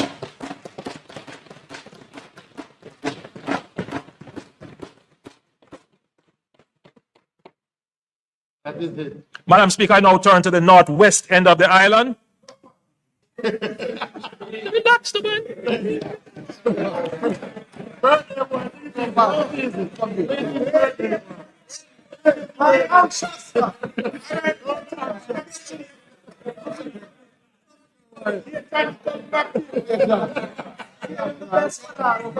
No, but the member, just to put the member at ease. What I'm presenting here are, you know, large-scale reconstruction projects. For Westmoreland, you would have heard what we're going to do with Negril and so forth. But for the other areas, it is mostly housing reconstruction. So I will address that. I will address that under a different modality. So, Madam Speaker, anyone who has driven from Montego Bay to Negril knows the bottlenecks at Hopewell and Lucy. This is not just a quality of life frustration, it is an economic cost. Every hour of unnecessary journey time is a deterrent to tourism investment, a disincentive to the visitor's experience, and a brake on the development of Hanover's enormous untapped potential. Madam Speaker, Hanover has so much potential, but it is, you know, almost like an interland in Jamaica. And in the same way that we have opened up St. Thomas, we will open up Hanover for development.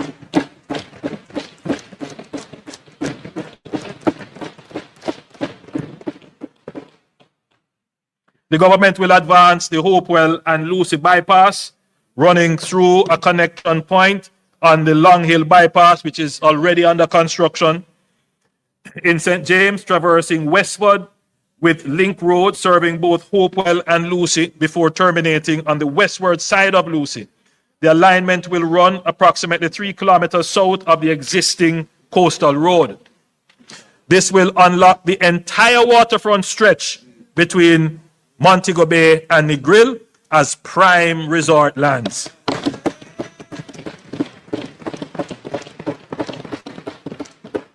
In addition to the bypass, we intend to develop the Lucy Harbour into a premium boating destination.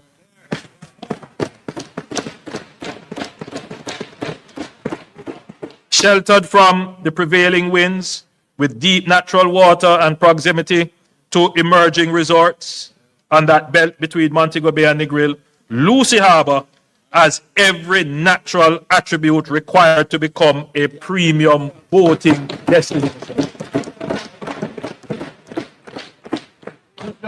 So under NARA, this is something that we will do to create the economic incentive, but this is a perfect project for private sector. Yes. And so NARA will stimulate, facilitate, coordinate, but more than that, get it done quickly.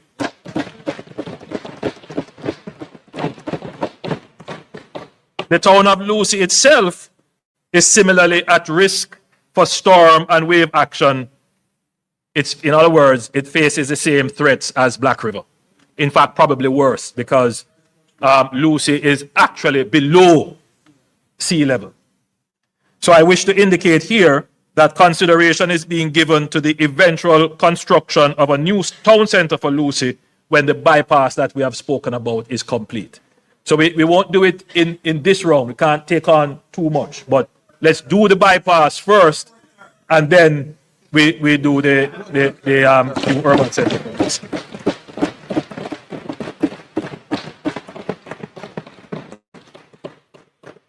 Madam Speaker, I want to talk about St. James, Montego Bay in particular. Recently, I was written to by one of the tourism interests in Montego Bay, expressing real concern about the state of the town, how it looks, the collection of garbage, the public facilities that are there, and there's a real concern raised, and I want the tourism community to know that the government hears your cry. We're not just sensitive, we are working to have it addressed. One of the big issues, which I know is a challenge, is the collection of municipal waste, the collection of garbage.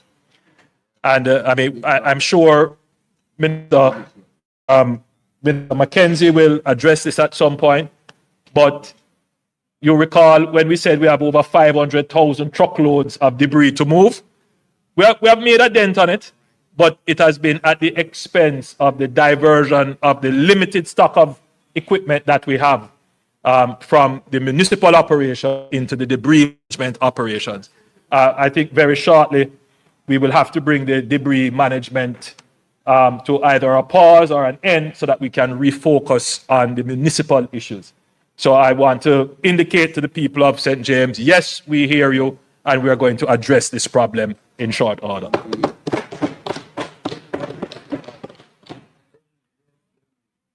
Madam Speaker, Montego Bay is our tourism capital, and it is time we undertook new investments to revitalize and secure its position as the leading destination in the Caribbean.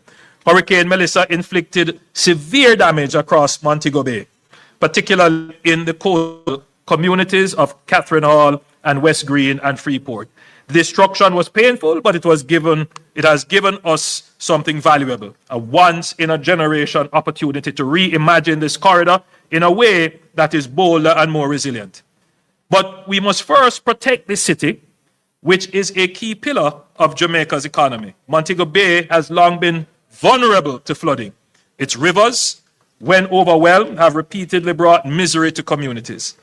The government will therefore undertake significant investments in river training to contain, manage, and direct floodwaters away from communities and commercial areas and critical infrastructure. The people of West Green and Catherine Hall will be very happy to hear this. And downtown Montego Bay, yes. Madam Speaker, the Montego Bay Freeport, its surrounding areas represent one of the most strategically valuable and scenically spectacular stretches of real estate in the entire Caribbean.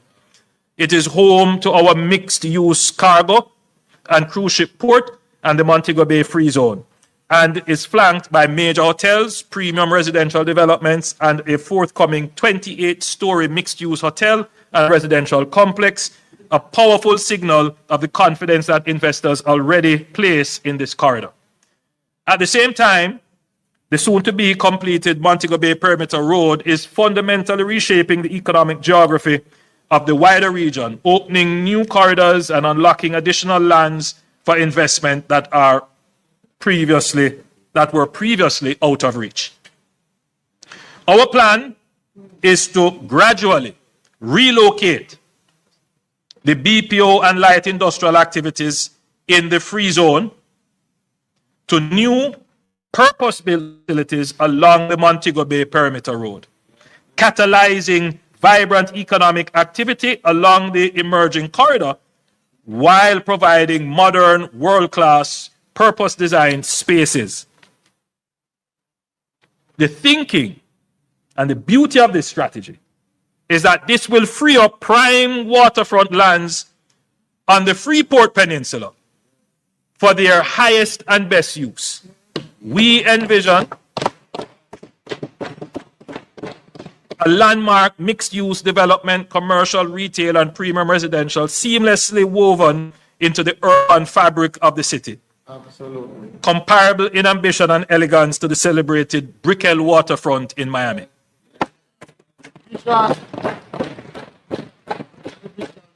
And at the heart of this vision will be a performing arts theater. It always is a puzzle to me. Every hotel has to have their own entertainment package. You know, we could invest in developing real premium entertainment if we had a proper performing arts center. You know, we could even invite Broadway to come and have plays there that the tourists would, instead of having to be stuck in the all-inclusives, they have somewhere to go. Locals can have somewhere to go. So the thinking, and you know, one thing with this government, we apply strategic thinking to everything. Everything. So, you know, when the Freeport was developed along the coast, very important that it was actually coastal, so that because it's close to the port as well, because the idea was like manufacturing, you get on a ship and you go. But things have kind of changed a little bit, because most of what the work that the free zone is doing has nothing to do with shipping. We ship it via email. In other words, the Freeport is now doing digital services, BPOs. They don't need to occupy valuable premium port lands. So where they need to be is actually beside efficient public transportation. Absolutely. So people can get to work easily. Right now it's chaos to get into the Freeport. Yeah. So just this move is going to increase the efficiency of the town, but increase the value and productivity.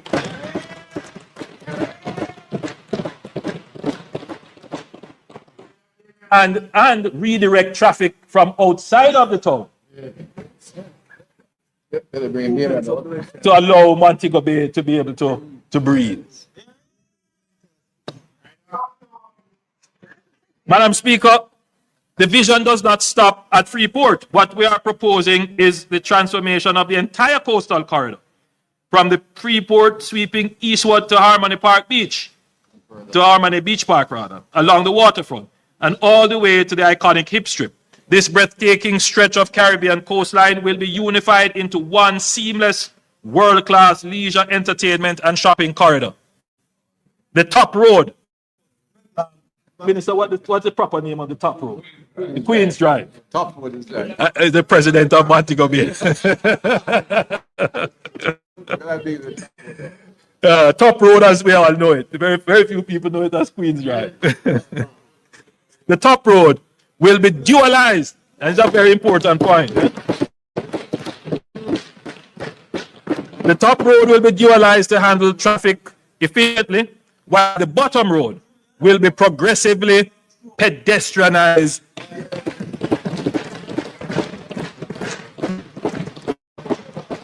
as well as the hip strip itself.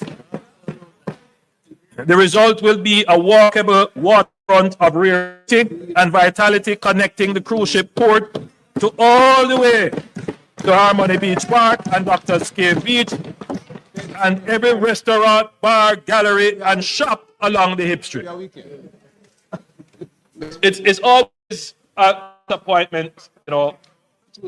We have a all-inclusive culture. We call it the all-inclusive. But really, if you think about it, it's really all exclusive.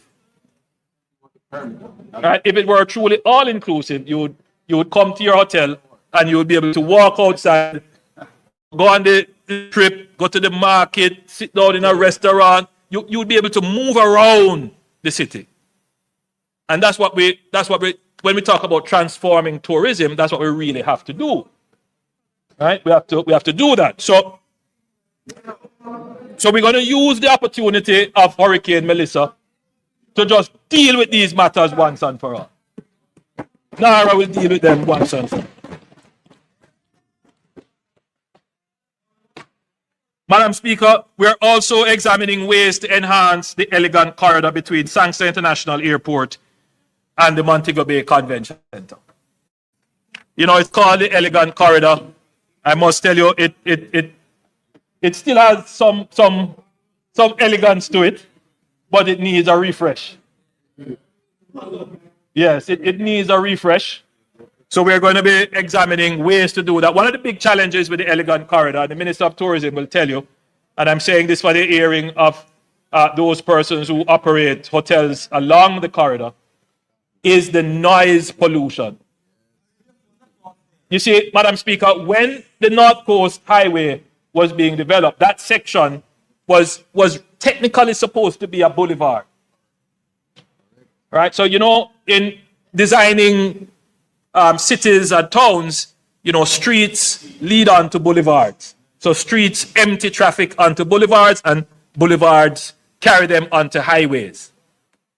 But what has happened is that this road is neither a boulevard or street, or it's playing all these roles.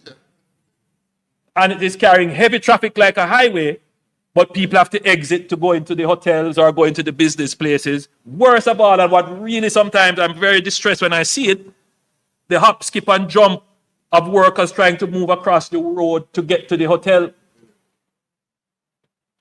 It doesn't make sense. So that entire elegant corridor has to be redefined and re-engineered to deal with soundproofing by building natural sound barriers, grade separation and tunneling so that you can move across, and building, because there is enough space in several areas to also build a kind of local road that connects all the hotels. Then you go under or over and you're onto golf course or wherever, to really make the tourism product more seamless and of greater value, greater business.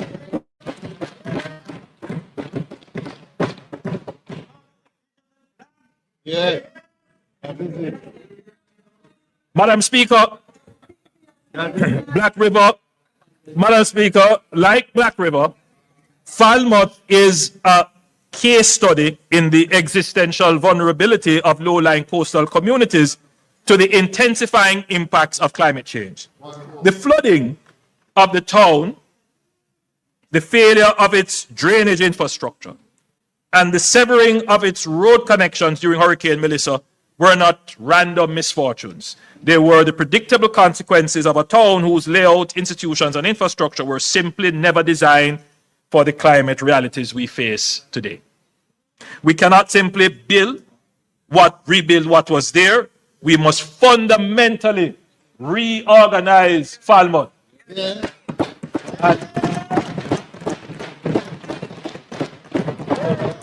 I see, Madam Speaker, big smile on the Member of Parliament for North Trelawney, who, unlike most MPs, she actually lives in her constituency and lived in the town of Falmouth.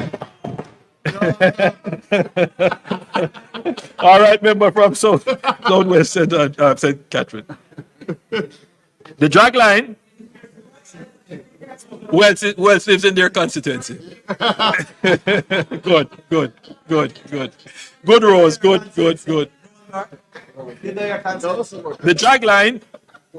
I know where you live. The drag line, which is the critical drainage canal running east to west through the town, provides a natural organizing boundary. It is both the town's most important piece of infrastructure, and as Melissa demonstrated, it is the most neglected. Major infrastructure works will be undertaken to clean it and progressively modernize it into a functional water feature that both protects the town and enhances the remarkable Georgian character. Again, this will be a project on and off.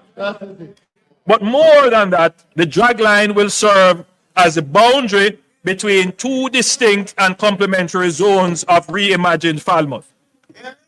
North of the dragline, closer to the sea, the focus will be on what the waterfront does best: tourism, heritage, recreation, and coastal protection.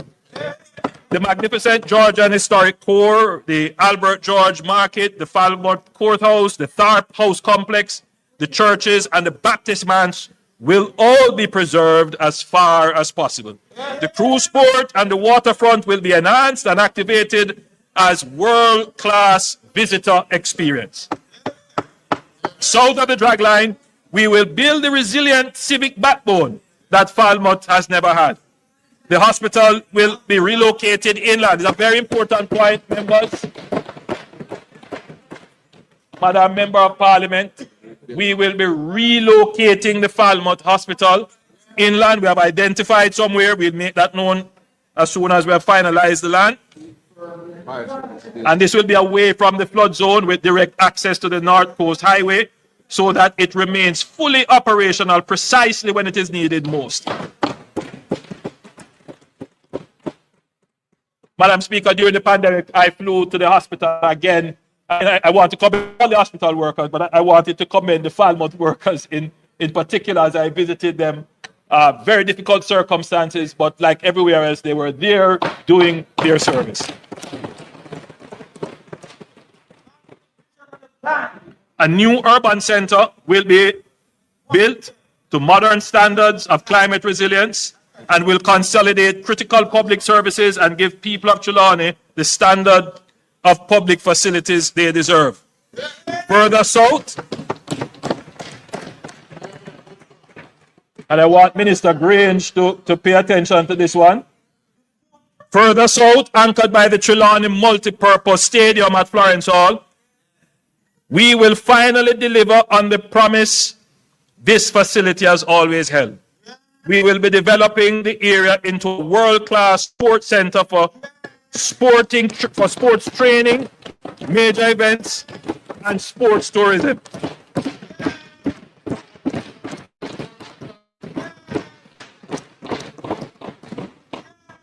While building around it vibrant housing and a commercial nucleus that brings permanent economic life to this corridor. Madam Speaker, we have had several proposals to use the Trelawney Stadium, but the government was never fully in a position because, Madam Speaker, to convert this into a sports tourism entity would require not just the facility. We would have to put in place infrastructure, water, proximity to working and resilient health facilities, proper housing, all the things that would be required to make such a facility work. So we were never in a position then to do it. But today, Madam Speaker, we are bringing all the infrastructure. We are bringing all the infrastructure together.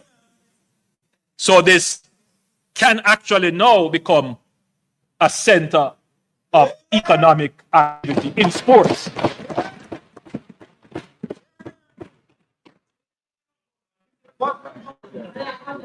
The Minister of Tourism sent me a note to say that I forgot to mention the upgrade of the Montego Bay Convention Center. Yes, under these projects, the Montego Bay Convention Center will be upgraded in addition to the re-engineering of the elegant corridor. Madam Speaker, I now move to the northeastern section of the island.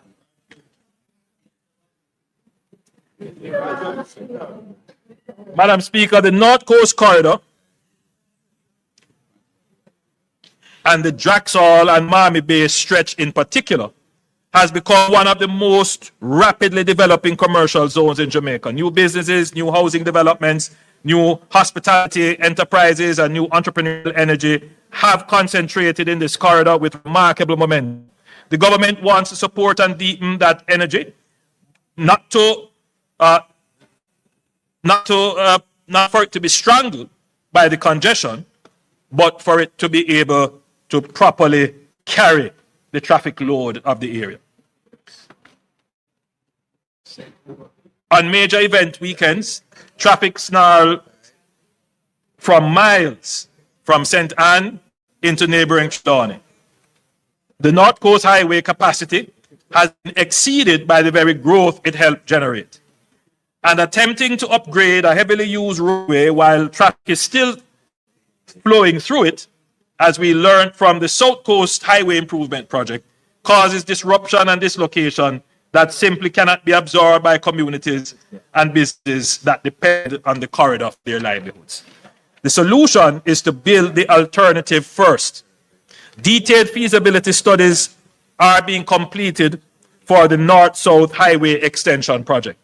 The proposed extension consists of 2 segments branching from a new grade separated interchange near Miami, westward to Discovery Bay in St. Anne, and eastward to Tower Isle in St. Mary. Together, these extensions will create a high-speed tolled alternative to the existing North Coast Road, diverting through traffic away from the congested commercial corridor, reducing journey times dramatically and unlocking the tourism and investment potential of the wider North Coast and St. Mary to the western parishes. Once the North-South Highway extension is sufficiently advanced, the North Coast Highway Improvement Project will follow, upgrading the existing alignment from Montego Bay to Draxall, including the dualization of key sections where traffic volumes and safety demands require it. The Draxall corridor is not a problem to be managed. It is a success story to be expanded.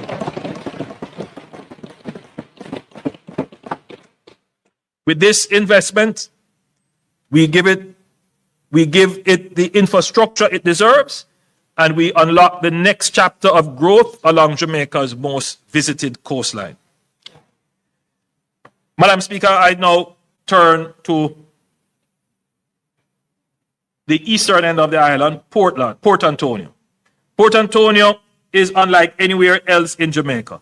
It is the birthplace of Caribbean tourism, the town that first showed the world what Jamaica could be, drawing Hollywood legends, royalty, and the world's most discerning travelers to its twin harbors and extraordinary natural setting. It deserves a future worthy of that legacy.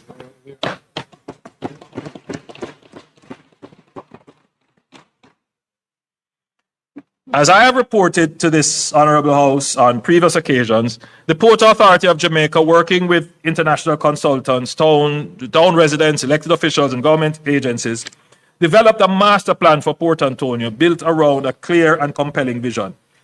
A high-value, low-density tourism destination that preserves the unique history and character of this irreplaceable town while unlocking its enormous unrealized potential.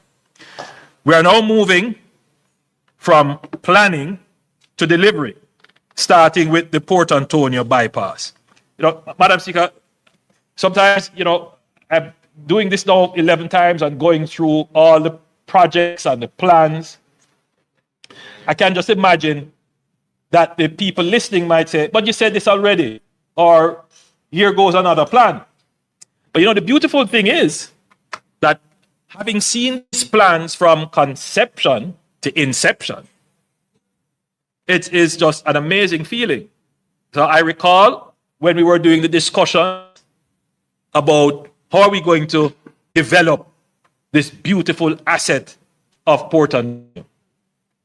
And we recall that when the sewer lines were being put in, I believe by the position at the time was government, the chaos it created in the town. Well, yes, we got the money, but they implemented. Right. So, but it was chaos in the town, just to put in the sewer lines. And so the thought was, if we can't do any further development in the town, because the development itself may kill the town.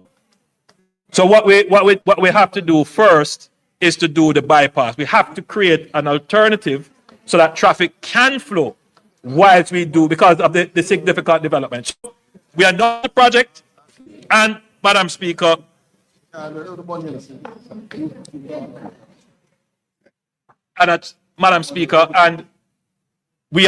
I'm now pleased to say that the project man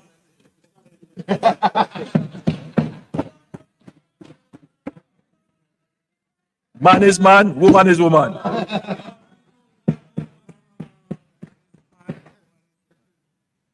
Mr. Speaker, I'm pleased to say that this project has started.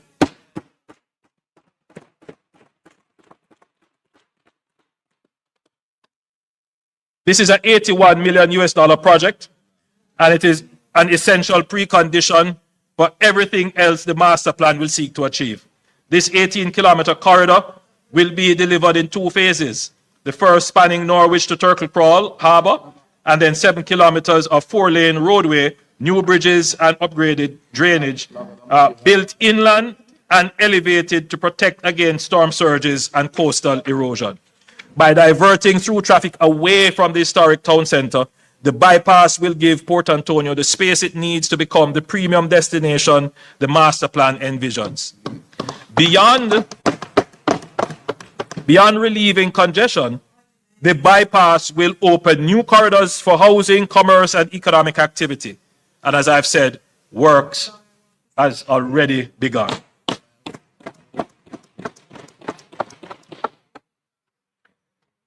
The broader master plan will deliver 4 transformational elements: a new cruise terminal in the East Harbour, paired with high-end hotels and villas on the Folly Lands, which will establish Port Antonio as a premium cruise destination unlike any other in the region, intimate, authentic, and famed by some of the most spectacular scenery in the Caribbean.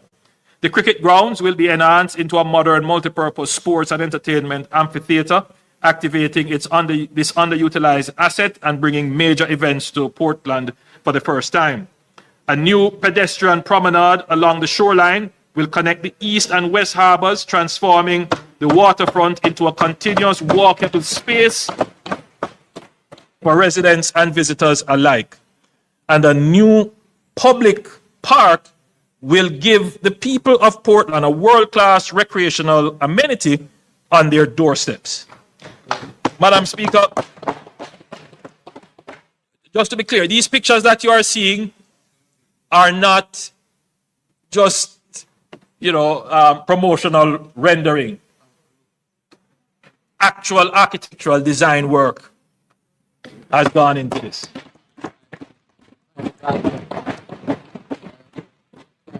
All right. Complementing all of this, Madam Speaker, is the Boundbrook Urban Center. So you hear me talk about we're going to build our urban center. We are building urban centers. The Boundbrook Urban Center is approximately 40% complete. Like the Morant Bay Urban Center, Boundbrook will be an integrated commercial hub combining public and private services seamlessly in one location. Madam Speaker, the development, the new port, and I want this is the Morant Bay Urban Center. Well, the bypass starts there. So it connects there. So, Madam Speaker, the development of a new port in St. Thomas has been discussed for some time. The original intent was to develop an aggregate port to serve the growing demand for construction materials in regional markets such as Guyana and Suriname. However, Hurricane Melissa fundamentally expanded our thinking. Hurricane Melissa served as a stark reminder of the vulnerability of Jamaica's southern coastal line and the existential threat that a direct strike on Kingston would pose to the port of Kingston, and by extension to the nation's ability to recover from any such disaster. As a result, the government will now not only develop an aggregate port for export, but one with capacity for mixed usage, such as the Reynolds Pier in St. Anne. This port will serve as a critical backup to the Port of Kingston in the event of a major disaster, while simultaneously driving economic growth and creating much needed employment opportunities for the people of St. Thomas.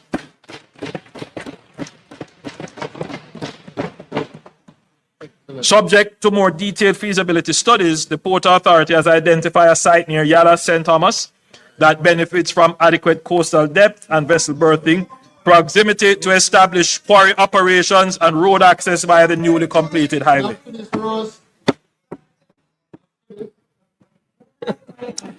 Madam Speaker, the Port of Kingston is now one of the fastest growing ports in the entire hemisphere, and we are determined to ensure that our infrastructure keeps pace with that growth.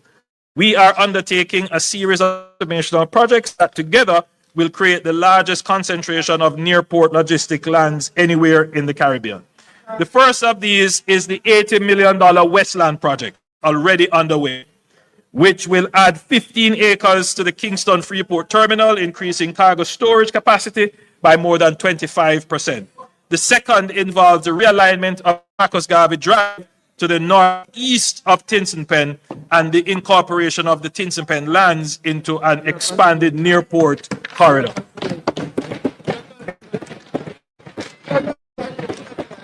No, it's our constituency. A portion of these lands is already being actively utilized for automobile logistics, a clear signal of Kingston's emergence as a regional hub in a dynamic sector and a preview of the far greater potential that lies ahead. Madam Speaker, inadequate drainage infrastructure along this corridor has resulted in disruption of operations from even moderate rainfall. The National Works Agency, in collaboration with local and international consultants, has completed comprehensive studies for a drainage system designed to efficiently convey stormwater to Hunts Bay. We will move decisively under NARA to finalize the designs and implement this solution. The truth is, Mr. Speaker, we can't expand the port without doing this drainage project. Madam Speaker, speaking of drainage, the Kingston metropolitan area is urgently in need of serious work on its most critical drainage infrastructure. That is the Sandy Gully, which is the city's main defense against flooding. This was built some, 70 years ago? Almost 60 years ago? More than 60 years ago. So, and it really has not had a major overall. And just to explain to the country how that drain works and why we need the drain. If there is a weather system that is coming off the Kingston Harbor and it is going across Kingston, it is going to meet the hills of St. Andrew. And what that will do as the precipitation moves against the hills is that all of that will fall as rain. It will come down the hill, and if it doesn't get into the Sandy Gully and go into the sea, it will flood the Kingston Plain. And so that's why it was built like that. So it actually takes the water coming off the hills for any heavy precipitation. But the gully as it is, because the inverts and the other infrastructure that support it, they are aged. And so they are falling apart. So under NARA, yes, thankfully, the gully was not damaged. The Sandy Gully was not damaged by Melissa. But because we have a resilience mandate, we know that this is a key piece of infrastructure that is needed for Jamaica's resilience. And therefore, the reconstruction of the Sandy Gully will be a major project on the Nile.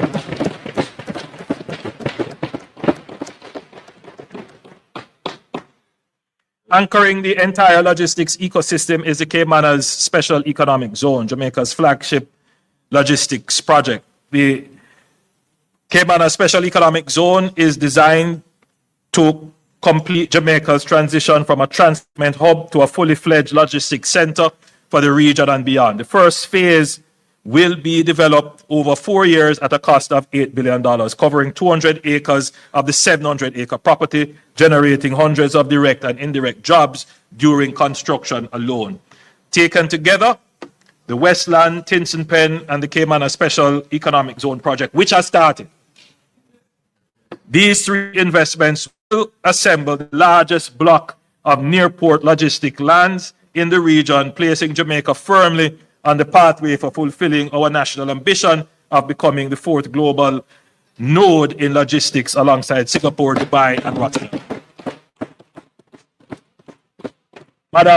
Madam Speaker, these are the exact words that were said by the former Minister of Industry and Commerce, who is now the Member of Parliament for Western St. Andrew, which shows that, and he knows, I've always, where credit is due, give credit. You don't have to originate all the ideas, right? The brain is not all in one head.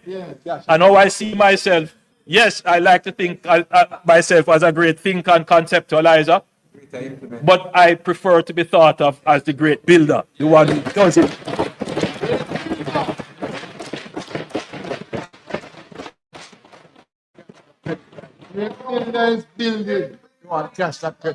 Madam Speaker, when major disaster strikes, the ability of the state to function, to coordinate, to communicate, to make decisions, to serve the people depends on having facilities that can withstand the impact and continue operating in its aftermath. Hurricane Melissa exposed the vulnerability of the government itself. Jamaica currently houses its ministries and departments and agencies in a patchwork of aging, scattered buildings, many of them structurally inadequate, poorly connected to each other, and wholly unprepared for the demands that a major disaster places on government operations.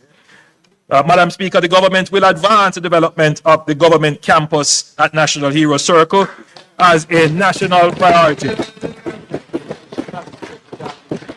The vision brings together Jamaica's Houses of Parliament, key ministries and agencies into a single purpose-built campus. In the post-military context, the government campus is more than a statement of national pride. It is a strategic investment in the continuity of government. Madam Speaker, this Parliament could never have withstood Hurricane Melissa, or even a slightly lower hurricane. And I think it is now a moot point, Mr. Speaker. I think every member of Parliament here serving in this building would have to agree. The building has served us well, put it that way. But it really cannot carry us much further. Right time. Right time. Madam Speaker, resilience is not only our road and bridges. Resilience must also include our health facilities. Kingston Public Hospital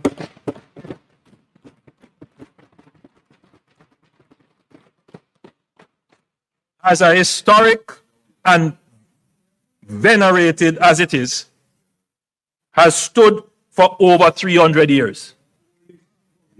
300 years. It is vulnerable, and had Hurricane Melissa struck Kingston, the consequences could have been more catastrophic, potentially damaging or destroying a major national referral hospital at the very moment when the residents of the surrounding area would need it the most. That would have added a dangerous new layer of public health crisis to an already severe natural disaster. We have to take note of our vulnerabilities and address them before they manifest. It is imperative that a new Kingston Public Hospital be built to modern international standards with resilience, continuity of care, and disaster preparedness at its core. I am pleased to note that the National Reconstruction and Resilience Authority will lead its construction, and Cabinet has already given approval for the acquisition of lands to facilitate the new facility.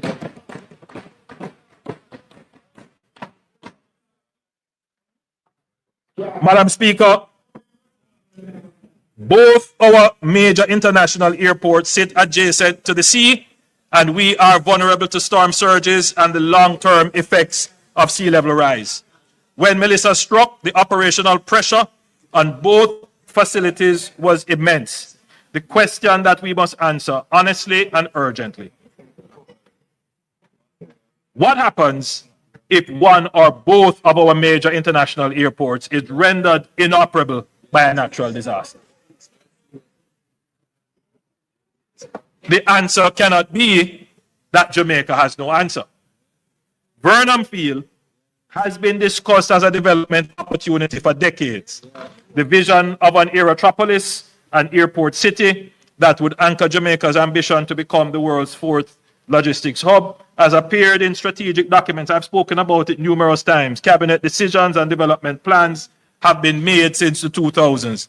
The long-term vision still remains our aspiration. Former Minister Mike Henry, I'm certain that if he is listening, would be happy to hear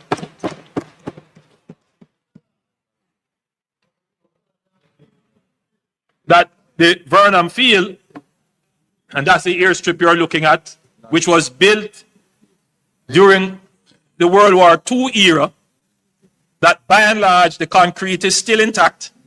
It has over 2,000 acres of land around it. A premium piece of real estate is used for drag racing, when that piece of real estate should be our strategic backup, and where we make strategic investment to eventually make it into a full-blown airport.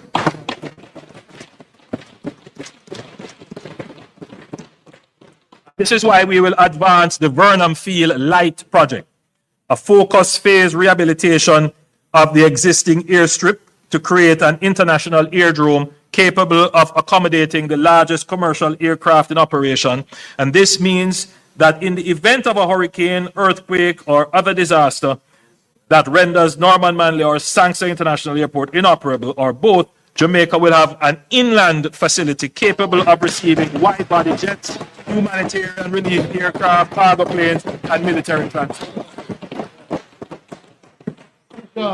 The continuity of our aviation connectivity, which is the lifeline of our ecotourism, of our tourism economy, and our import supply chain, cannot depend entirely on two coastal strips of land exposed to the sea. Beyond its resilience function, the Burnham Field Light project will deliver immediate operational value across a range of activities, for example, providing dedicated facilities for international private jets, purpose-built hangar facilities, aviation training and certification, as well as serving as the Maritime Air and Cyber Command base for the JDF.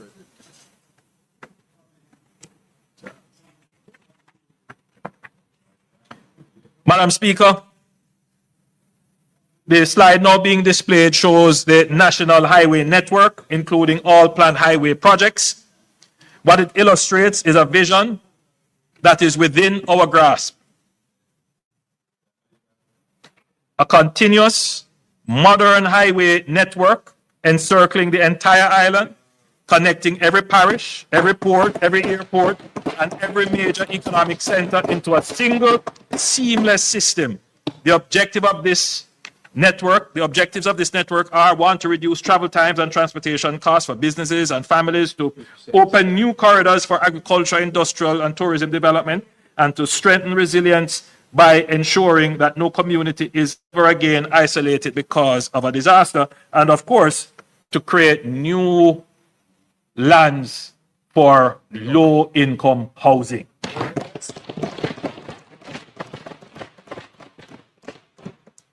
Hurricane Melissa has, among other things, reinforced that infrastructure cannot continue to be planned, designed, and built in silos. That approach has cost us dearly. Roads are rehabilitated and then torn up again because a pipeline issue was not anticipated. Drainage deficiencies short the life of otherwise sound roadworks. Slope instability undermines the investments made without adequate assessment of the surrounding terrain. This fragmented reactive model is inefficient, expensive, and wholly inconsistent with the scale and ambition of our national reconstruction vision. We are therefore moving decisively towards integrated infrastructure planning, a framework in which roads, drainage, water, sewage, utility corridors, slope stability, and climate risk are considered together from the design stage and sequenced into disciplined way through implementation. Integration planning must be matched by stronger infrastructure governance.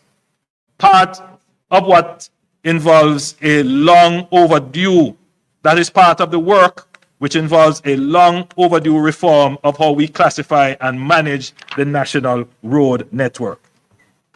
At present, roads of vastly different purposes, economic significance, and strategic importance are treated in broadly the same way. A modern road designation framework will allow us to distinguish clearly between local access roads, parish connectors, strategic economic corridors, tourism routes, agricultural links, and emergency and evacuation corridors. Madam Speaker, what this will do is to inform the budget.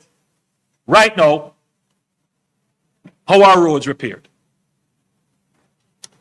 All right, so the government, through a process like this, identify strategically important roads. And those roads are usually networked. And all of these roads that are built centrally, they stand up. And they carry quite a bit of volume and maintain our connectivity.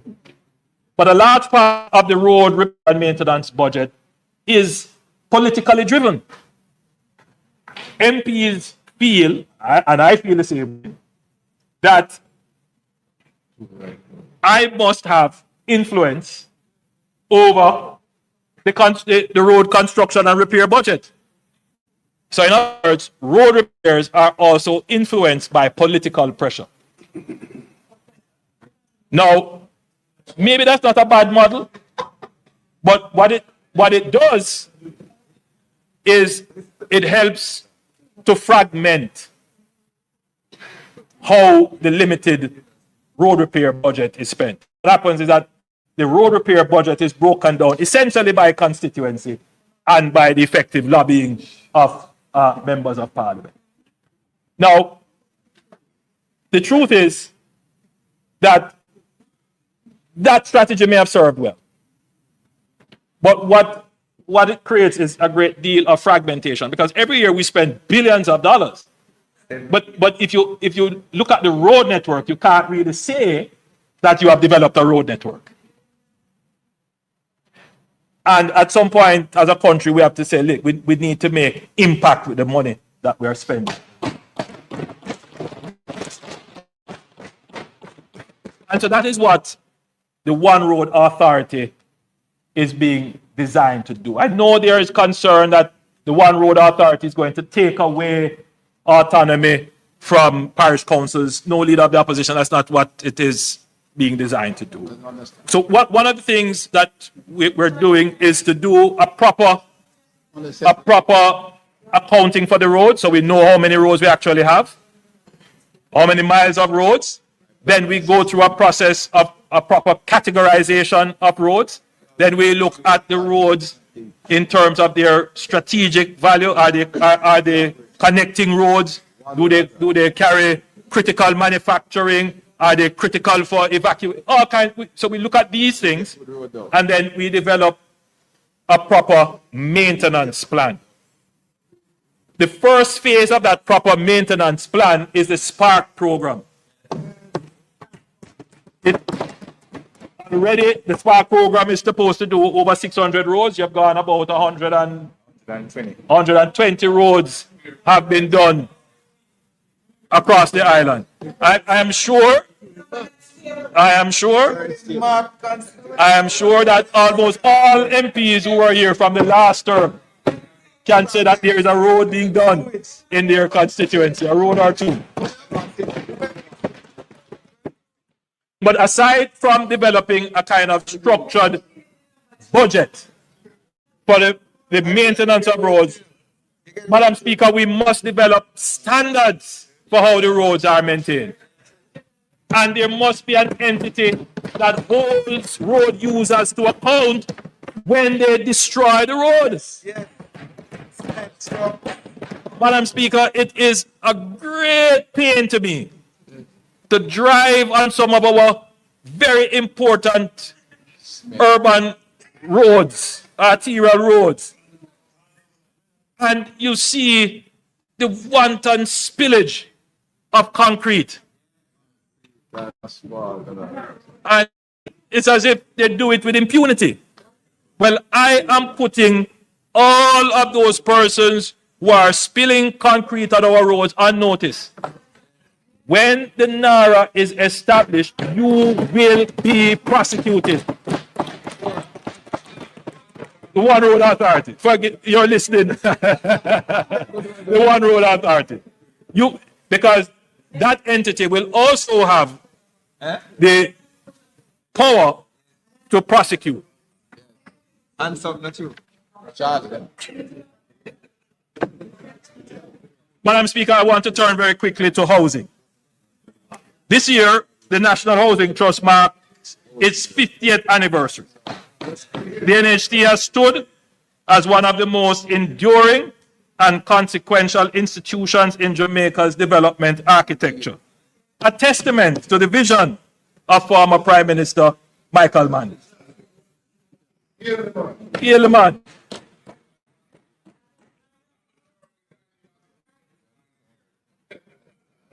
As I said, he did some good things, but we should also note, because you know the member from St. Andrew Southwest, Southeast, saying, well, if you're going to talk about history, you must talk about it completely. You must give the full story. Right. So the full story of the NHT is that, of course, the idea to create the NHT was that of Michael Manley. But the NHT was, as you would know, no, I was not, of course I was. No, but history is not for the people who live it, it's for the people who read it. So,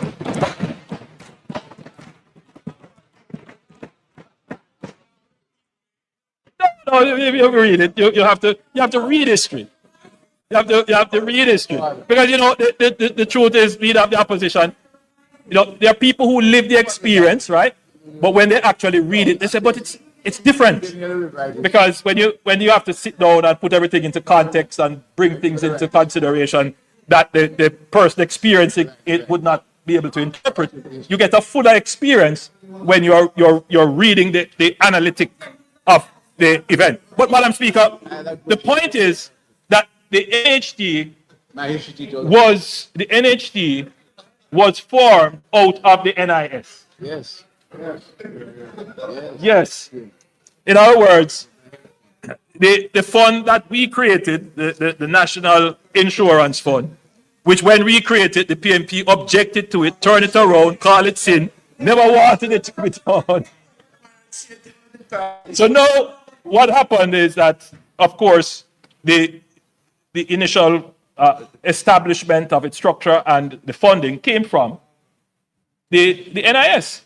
So, I mean, it's just a part of the context of the NHT. But to the credit of former Prime Minister Michael Manley, this is an institution that has served Jamaica well.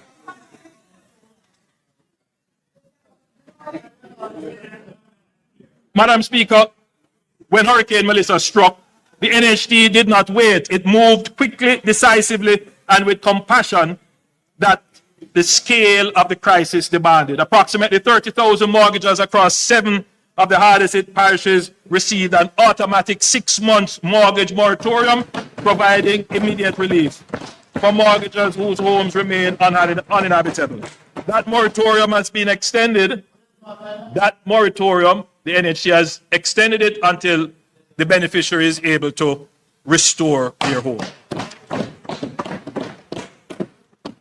A special disaster relief grant of up to $500,000 was made available for contributors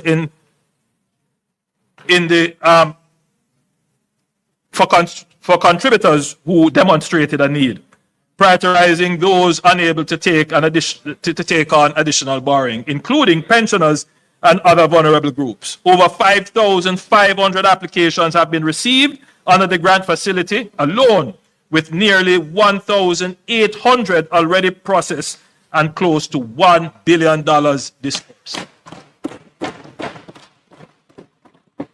The NHT has also procured 2,500 semi-permanent housing solutions at a cost of US $19 million for families who lost their homes entirely. The first 300 units are on island and are being cleared for distribution.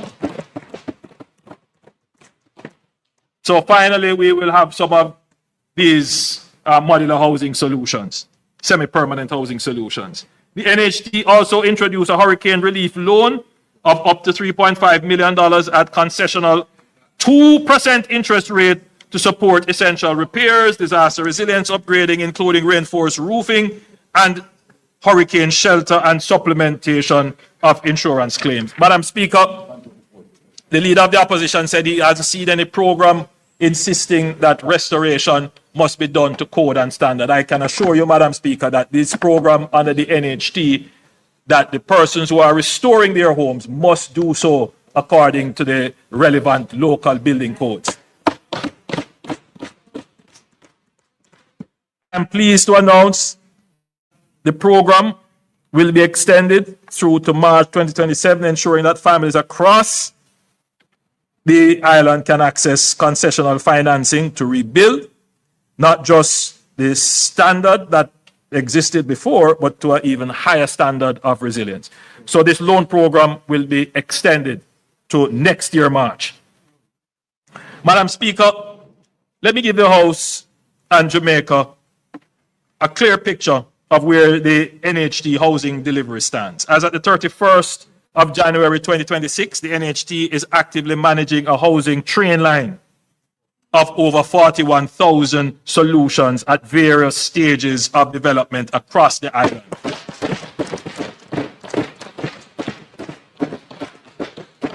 This includes approximately 10,700 units currently under construction, and you see them, those are telling you where they are all across Jamaica. Nearly 6,000 at contract award stage, and 11,500 in procurement and negotiations, and more than 11,600 in planning and design.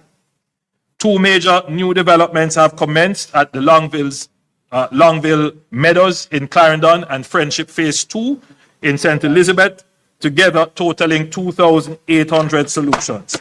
In the coming financial year, the NHT has projected housing expenditure of approximately $50 billion, with a further subsidy of approximately $21 billion under the external financing mortgage program. This represents one of the most ambitious housing programs in the history of the NHT, covering developments in St. Catherine, Trelawney, Manchester, Clarendon, Westmoreland, St. Thomas, St. Mary, Kingston, and beyond. Madam Speaker, I need to directly address the public debate surrounding the annual transfer from the NHT to support the budget. The opposition has made much of the annual $11.4 billion transfer from the NHT. In the face of fiscal pressures created by Hurricane Melissa, the government had no realistic alternative but to extend the drawdown. Were the drawdown to be discontinued, the $11.4 billion would have to be found elsewhere, resulting in additional taxes beyond those announced. I fully acknowledge that the Jamaican workers contribute to the NHT with the expectation that those funds will be used for housing. That expectation is legitimate and the government takes it seriously. But we have to be clear on what the real challenges are and how to solve them. First, let me give some deeper insight into the $11.4 billion. $11.4 billion is the gross amount that the NHT transfers to the government. Gross. This is net off against the statutory deductions and taxes that the NHT itself is obliged to pay to the government. Technically, therefore, the government gets approximately $7 to $7.5 billion net from the NHT. I think that is a very important contextual element of the problem. No, every year. Every year. Every year. So, because sometimes we run with the headlines, but we don't really look at the details. All right. Second, the NHT remains a solid, well-capitalized body that is not a fiscal risk to the government.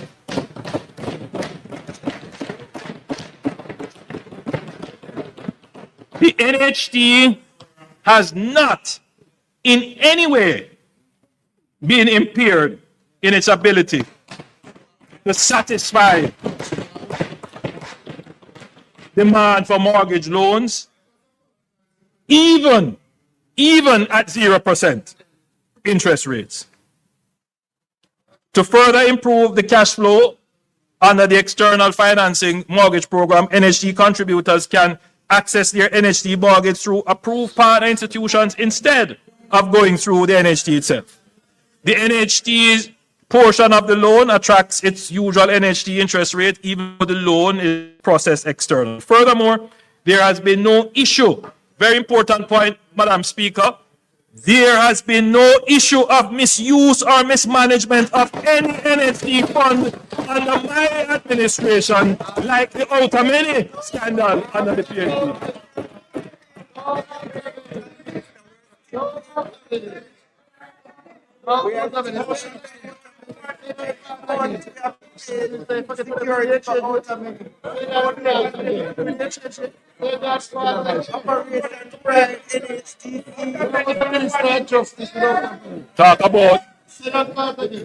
Talk about corruption. Yes.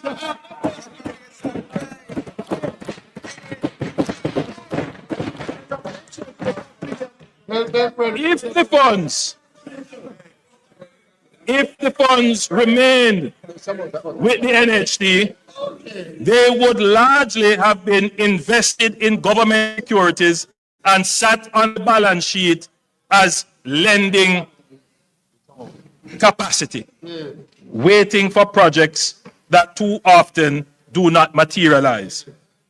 Not because the money is unavailable, but because, one, we do not have enterprise scale contractors in sufficient numbers. That's a reality. Number two, we do not have large swathes of developable land that is close to where people want to live or where sufficient infrastructure exists, so that all that is required to do is to put in the last mile. This is why we are building new roads to open up new lands for housing. That is what we have done in the East, in St. Thomas and Portland, and now we're doing it in St. Elizabeth and Westmoreland. But even when we open up new lands through roads and highways, it takes time to get the infrastructure to the last mile. We have an over-bureaucratization of the development and approvals and permitting process. We are working to simplify and accelerate this, which is why you would have heard about FAST, about NARA. All of these are attempts to accelerate the process. Collectively, these factors mean that the cost of construction in the affordable segment of the housing market makes viable projects difficult to assemble. So the challenge, Madam Speaker, is not that the funds that we take from the NHT deprives the contributor of an opportunity to own a house. That's not accurate.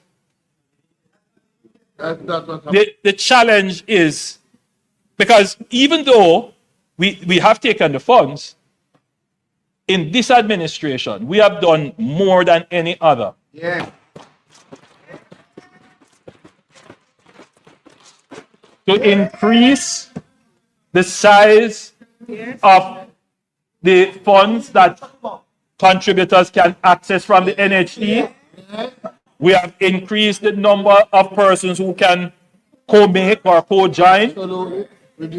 But more than that, we have reduced the interest rate. Can you imagine you can get a mortgage for 0 interest rate? 0.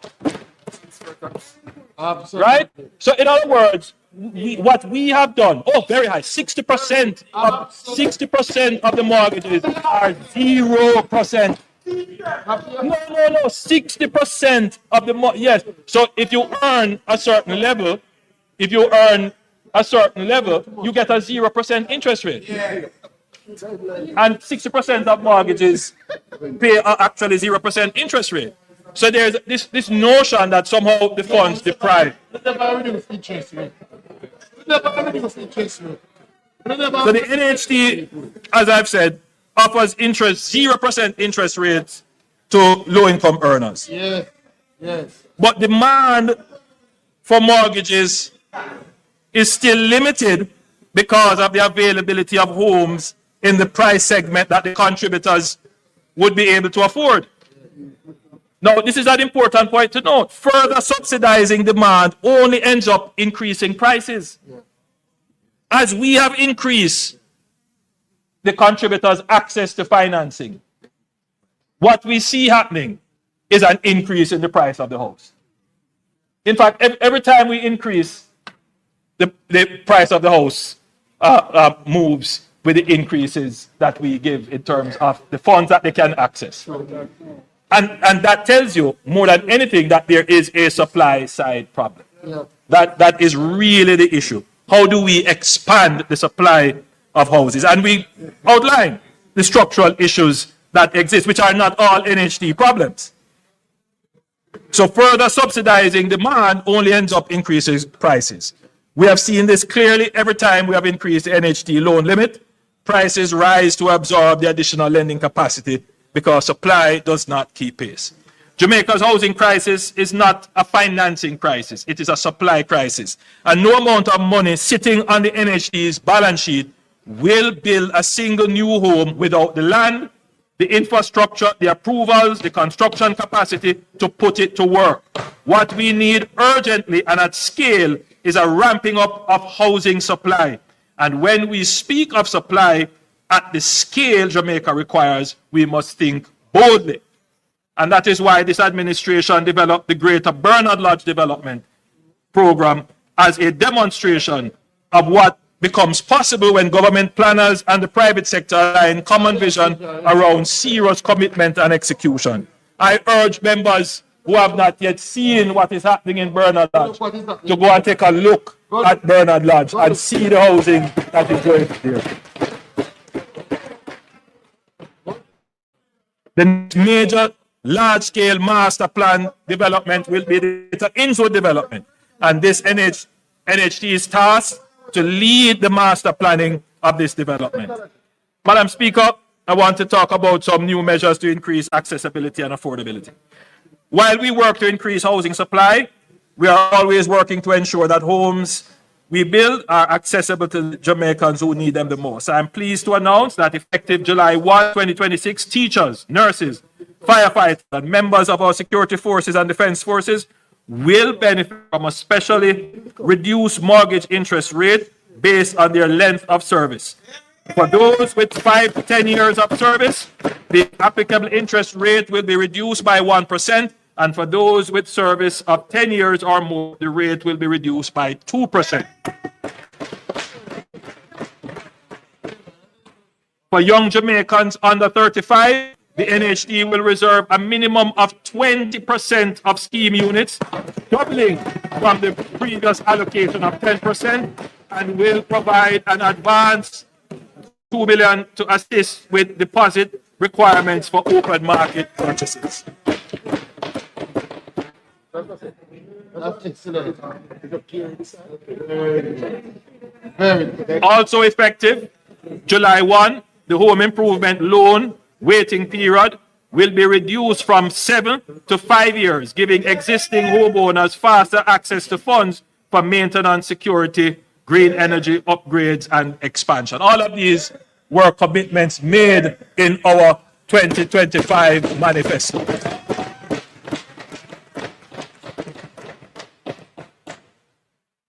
Madam Speaker, in commemoration of the 50th anniversary, the NHD will bring down on 2 new state parks.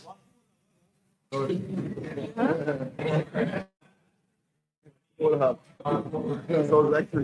had already announced one in Manchester, and that is being developed as we speak. They're trying to come to some agreement with the local municipality as to the exact location as to where that should go. And the second, Madam Speaker, is in Kingston and St. Andrew. We have to build a park in Kingston and St. Andrew. We remember Emancipation Park. But, Madam Speaker,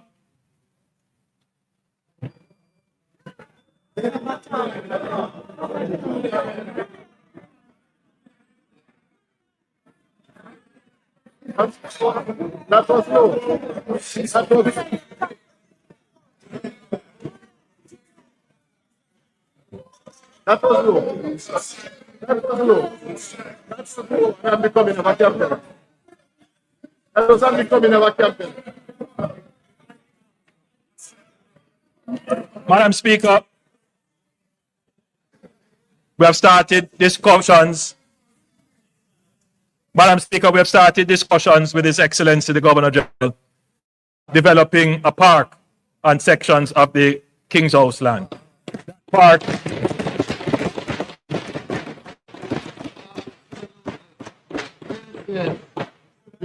Madam Speaker, that park, it will be particularly developed to deal with the needs of our seniors. A place where they can exercise and walk securely. So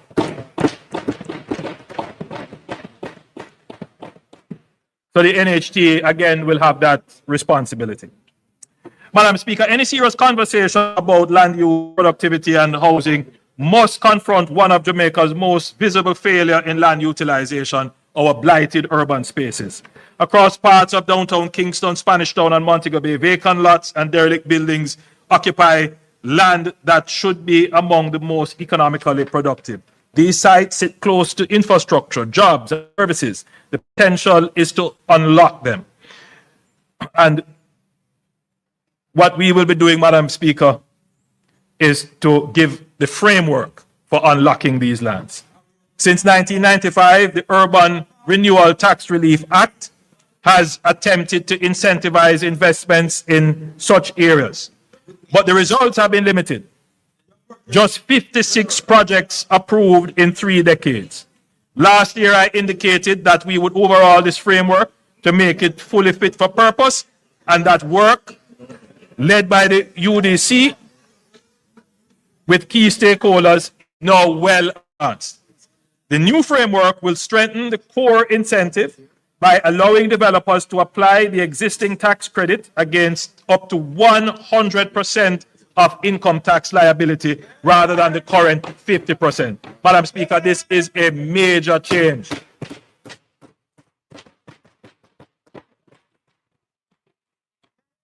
For priority projects, including developments in severely blighted areas, affordable housing, and critical public facilities, the credit will increase from the current 33 1/3% to 40%. Unused tax credits will also become fully transferable, allowing them to move with the property when it is sold. A change that removes a major barrier to investment and supports the development and reinvestment model. The framework will also support the wider development ecosystem. Financing for approved projects will receive tax-exempt interest income for up to 8 years. Commercial tenants will be able to deduct 200% of rent, and first purchasers of homes in approved developments will receive a property tax exemption in their first year. So we are looking at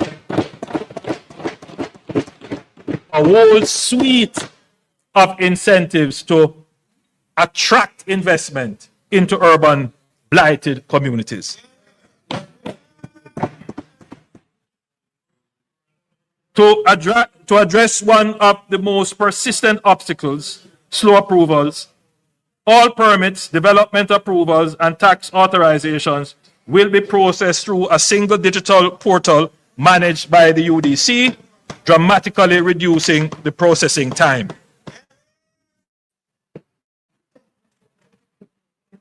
Finally, the program will expand beyond downtown Kingston to include sections of Central Kingston, Vineyard Town, Swallowfield, Olympic Gardens, Spanish Town, and Cape Manners in St. Catherine, Montego Bay in St. James, Port Antonio in Portland, and Morant Bay in St. Thomas. The new framework will also explicitly include disaster recovery and reconstruction areas, covering sections of Black River, Fonthill, Junction, and Santa Cruz in St. Elizabeth, White House, and Negril in Westmoreland and Hanover, and Falmouth in Trelawney. So, Madam Speaker, we are going, as I say, hard on attracting investment in urban blighted areas. Madam Speaker, some technical and legislative work remains, but we are targeting the first quarter of 2026-2027 for the new urban renewal framework to come into effect. Madam Speaker, we have a further incentive for redevelopment and relocation work that will be needed to be undertaken in the following parishes: Trelawney, Hanover, Westmoreland, and St. Elizabeth. For the next 2 years, transfer tax on properties in these parishes, Trelawney, Hanover, Westmoreland, and St. Elizabeth, will be reduced by 50%.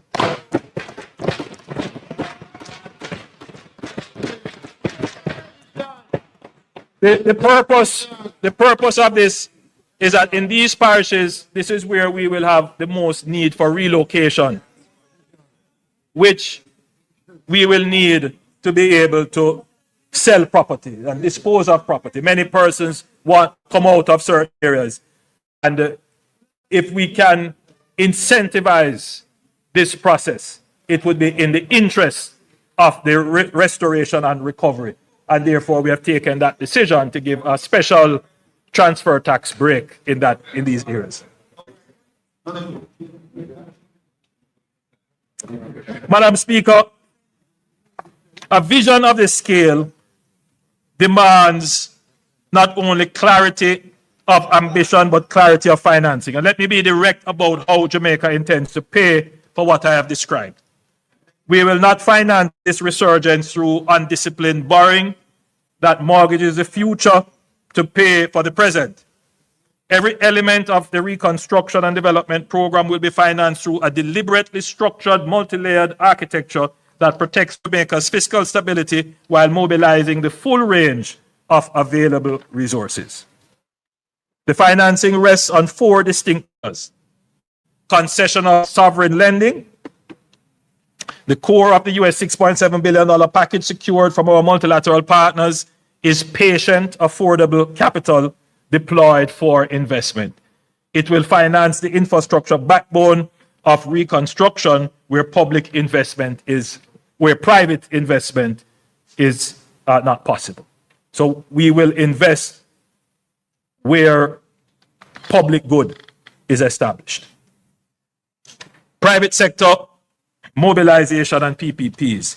US $2.4 billion out of the US $6.7 billion package is specifically intended to crowd in private capital through public-private partnerships for projects where commercial returns can support private investments. The government provides the enabling condition, private capital provides the execution, scale, and commercial accountability. Climate and resilience financing.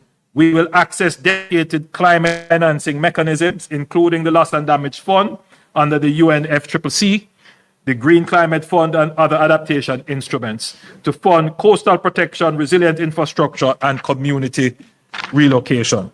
Jamaica has paid a disproportionate price for the climate crisis, which it did not create. We intend to claim every dollar of climate finance we are entitled to. And 4, domestic long-term capital. We will mobilize Jamaica's own savings from pension funds and insurance companies. And this is what the recent reforms announced by the Minister of Finance are designed to do. We didn't just announce them in a vacuum.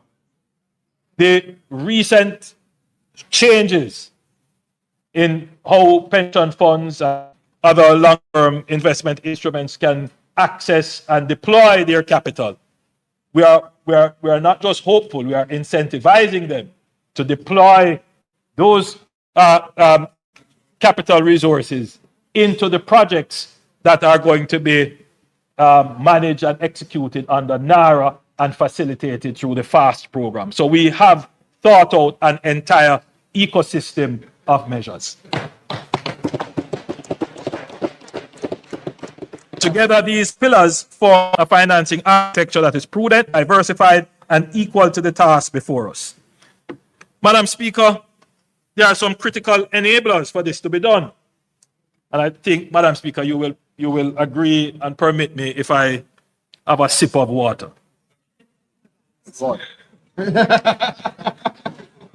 By the way, how much was this one? How much was this one? This is all at $16. This is less than $100. This is 44. This one is $44.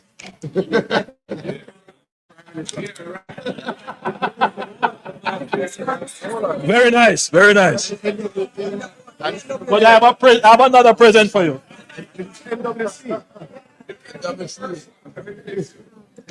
Send this over. Give it another one. We have one for you. This is NWC water. NWC water. So this is about $20, right? Of course. That was I brought it here. No, when I heard.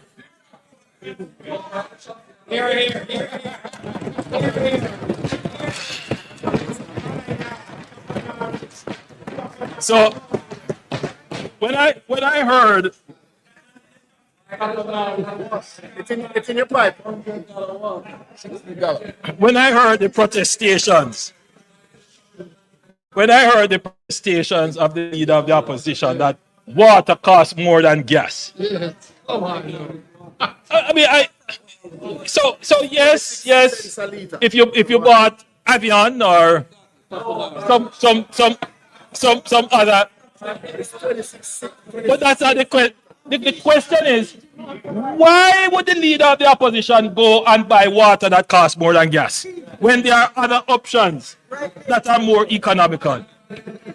Madam Speaker, to me,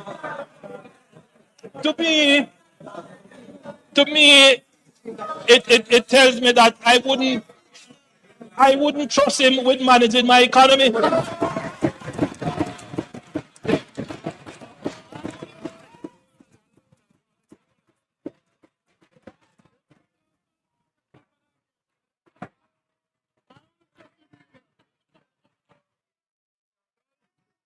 The most expensive water.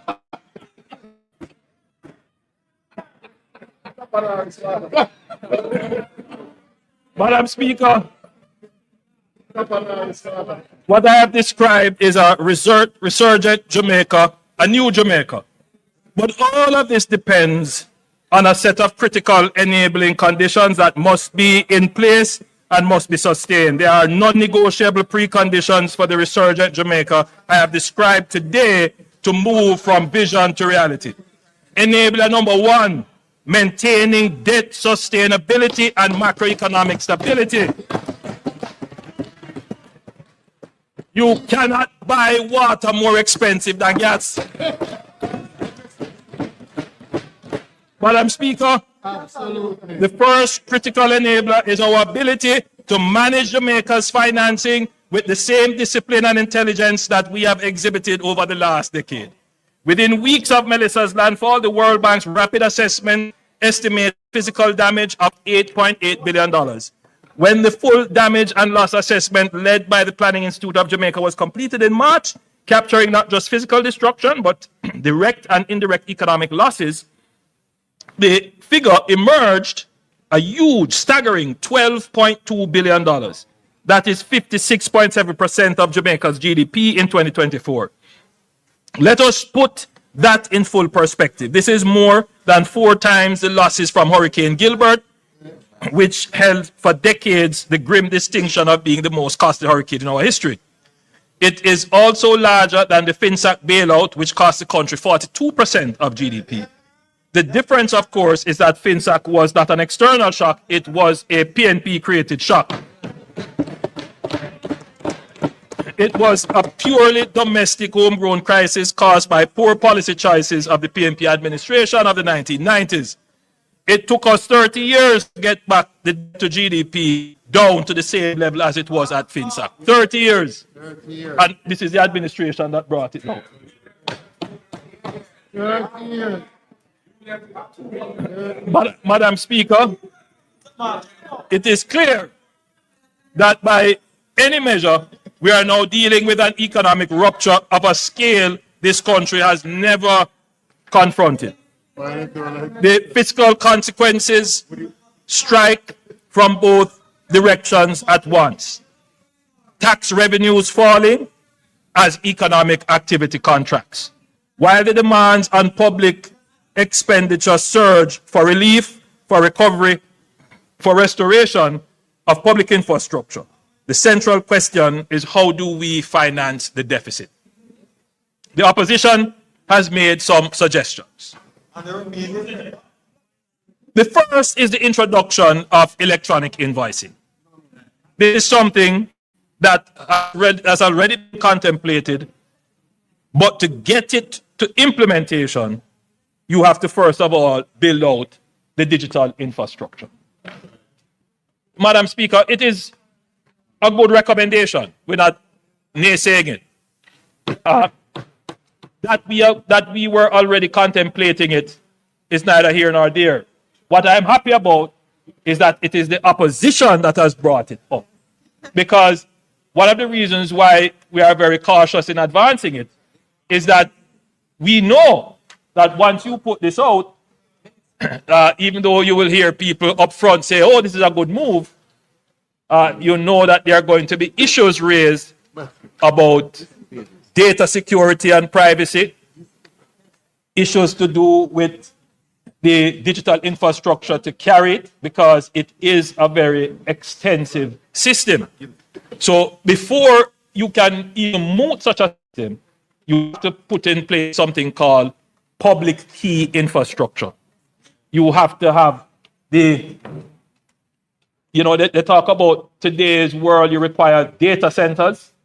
You will need some very serious data centers, not just cloud data storage, but you have to have local data storage here.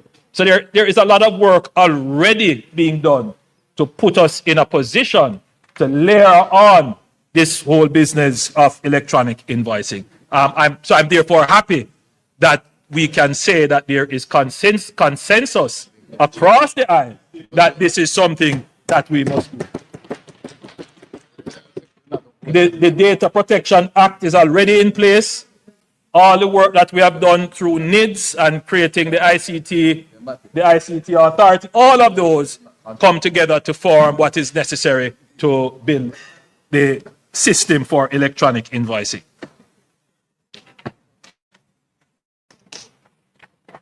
The opposition's second suggestion is that we should just borrow a little more, literally. The budget does involve significant additional borrowing, but there is a fundamental difference between borrowing that builds and borrowing that burdens. The government is committed to ensuring that every dollar of additional debt is deployed as capital investment in infrastructure that increases our productivity, in systems that strengthen our resilience, in projects that grow the economy and generate the future earnings from which the debt can be repaid. Madam Speaker, the opposition spokesman also said that introducing new taxes at this time of economic downturn is pro-cyclical. That is, it tightens fiscal policy precisely when the economy needs room to breathe. That argument would have some validity if the government were using these tax measures to run a surplus, to extract more from the economy than we are putting back in. But that is not what is happening. Even with these additional tax revenues, we are projecting a fiscal deficit. This is why we have suspended the fiscal rules. This year, the government is planning to spend significantly more than it is collecting. So technically, Madam Speaker, we are putting more money into the economy. And when a government runs a deficit, it is by definition, or should be provide, depending on what it does with the funds, provide a net stimulus to the economy.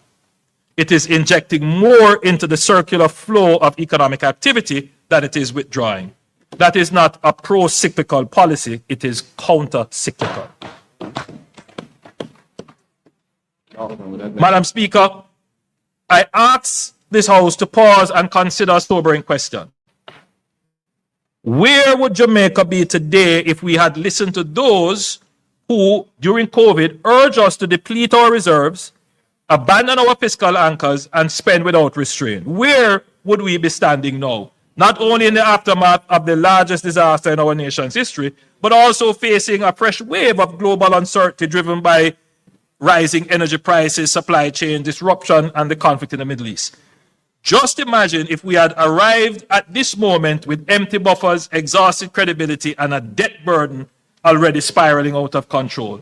We would have had nothing left to give, no capacity to lend $150 million US to the JPS, no space to provide $10 billion in grants through the ROOFs program, no credibility to mobilize US $6.7 billion from our development partners. The light would still be off, there would be no water, and Jamaica would be at the mercy of circumstances rather than in control of them. Madam Speaker, the public sector wage bill now poses a fiscal risk. Over the past 3 fiscal years, this government has undertaken a comprehensive restructuring of public sector wages and salaries. This reform was necessary and long overdue. Over the preceding decade, a gap between public and private sector compensation had grown to a point where the public service was struggling to attract and retain the talent needed to serve our citizens effectively. The restructuring was designed not only to reduce the gap, but to simplify the pay system and bring greater transparency to how public servants are compensated. The results have been significant. The vast majority of workers have received meaningful increases in their take-home pay. However, we must be clear about what this has meant for our public finances. As a result of the compensation reform, the wage bill has risen by approximately 3.7 percentage points of GDP, and now stands at around 13.8% of GDP in 2025-2026, coming from our target previously of 9%. Prior to this reform, public sector wages accounted for 36 cents of every dollar of tax revenue collected. Today, that figure stands at 49 cents. That is a profound shift in the structure of public expenditure, and it demands that we must be careful in how we press for further increases. Madam Speaker, this present juncture in our history requires a different approach to wage negotiations. The government, through consistent inflation targeting, has ensured price stability in the market. Inflation can no longer be the sole driving force for wage demands. Further increases must now be linked to productivity and GDP growth. Increases that are disconnected from productivity gains and GDP growth will not result in higher standard of living and higher wages. They will result in inflation, which erodes the very purchasing power those increases were meant to protect. I recognize that this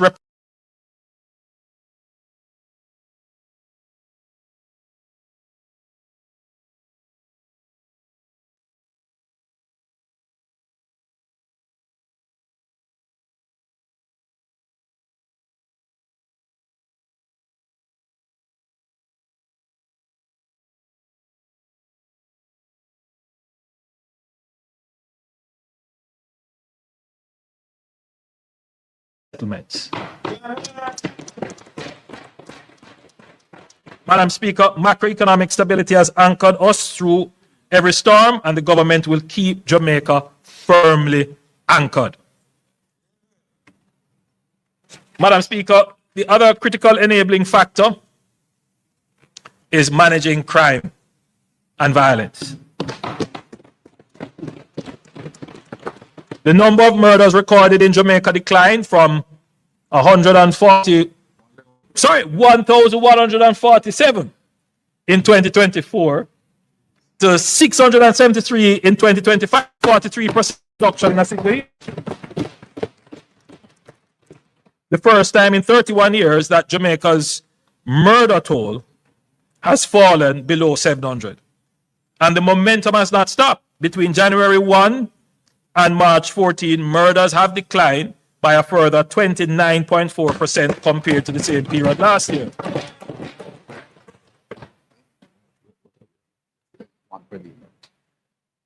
So we are about what, 20? 22. We are 22 as of yesterday? Today. As of today. So we are 19 days, 22 murders. 1.1%. So we are not doing too badly. But you go below 500. We will make it. Below 400. We will make it below 500.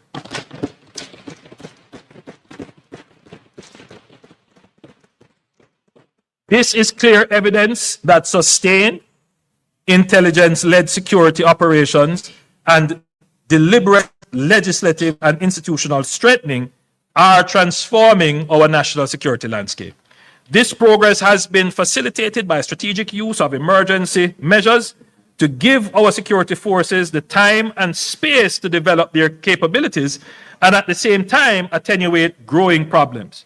We can safely say, as it is visible for all Jamaicans to see, that we have increased the capabilities of our security forces, and they are now far superior to the capabilities of organized criminal elements in the society.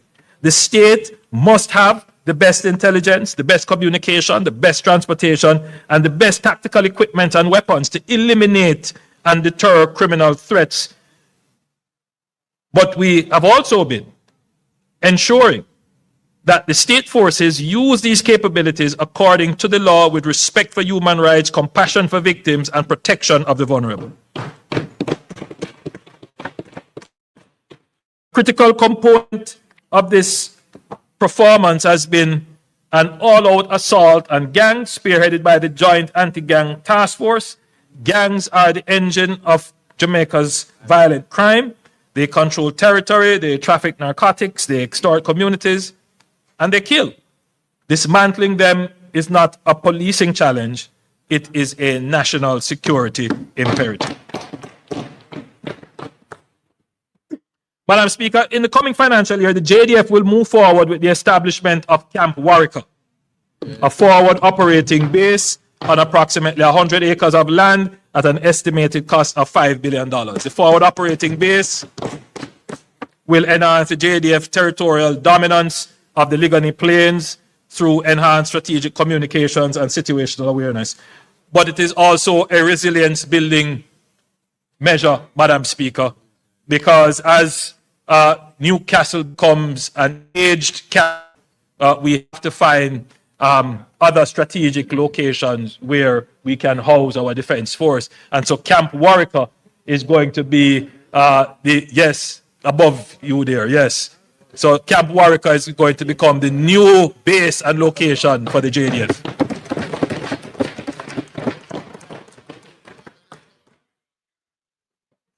Over time. Well, I mean, the leader of the opposition asked a question, are we giving up camp? I mean, you will always have a footprint in Upper Camp. It's not possible to totally demobilize, but we don't speak publicly about national security issues like that, but you always need a higher ground. You always need a higher ground. Madam Speaker, this budget deepens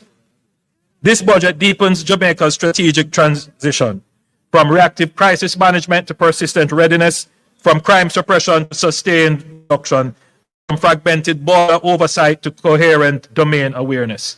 It supports investments in layered surveillance, expanded radar coverage, UAV, unmanned aerial vehicle capacity, and persistent maritime domain awareness to ensure Jamaica never has to choose between disaster response and border security.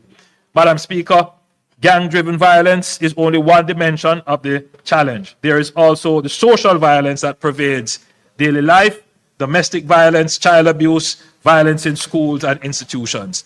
These are deeply embedded in our social fabric and will not be resolved by security operations alone.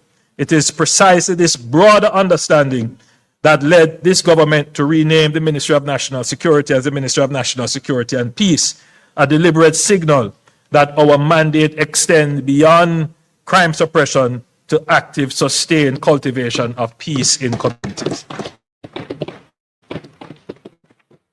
Madam Speaker, the leader of the opposition in his presentation pointed to the breakdown of the moral fiber of the society. This is something I've also spoken to on numerous occasions. It is something that the government must address. Civil society must address. It is becoming a real threat to our civilization. The level of incivility, crassness, bad behavior, dysregulation, it is troubling. And it is not just a social issue, it is an economic issue. Because, if you have behavioral problems in schools, you will have behavioral problems in the workplace. And therefore, Madam Speaker, it is a problem that must be addressed. And so at some point, myself and the leader of the opposition will sit down to see how best there can be a joint approach to treating with this problem.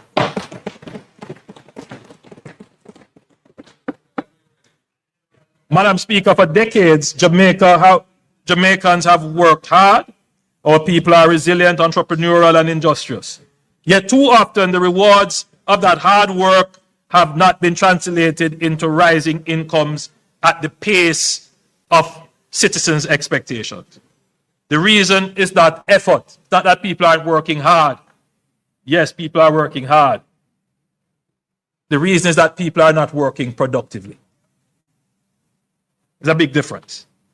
And let me be precise about the meaning of productivity, because this is one of those words that is often used but rarely understood. Productivity in its simplest form is the value produced per hour of work, not how hard you work, not how long you work, the value of what each hour produces. Madam Speaker, the International Labour Organization data shows that Jamaica produces approximately US $8.81 of output per hour work, adjusted for purchasing power. Let me be clear, Madam Speaker, this is not a judgment on Jamaican workers. It is a diagnosis of our economic structure. And I want the members of parliament and those watching online to see it, that this is how Jamaica stacks up against the world and against the region. For the Caribbean, it is 21 US dollars per hour work. Jamaica it is 8.81. Now, some persons may say, well, it's because you get a low wage why there is low output.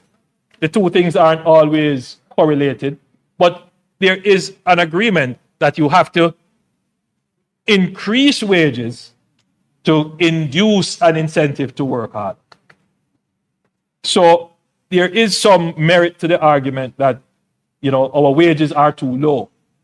But there is still a problem as to why is it that the effort that we put out does not yield more productivity, more output.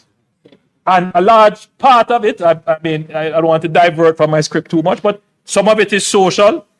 We confuse service with servitude. A lot of it is behavioral, as we were speaking about. How we respond to authority, punctuality, to task, having a kind of economistic mindset.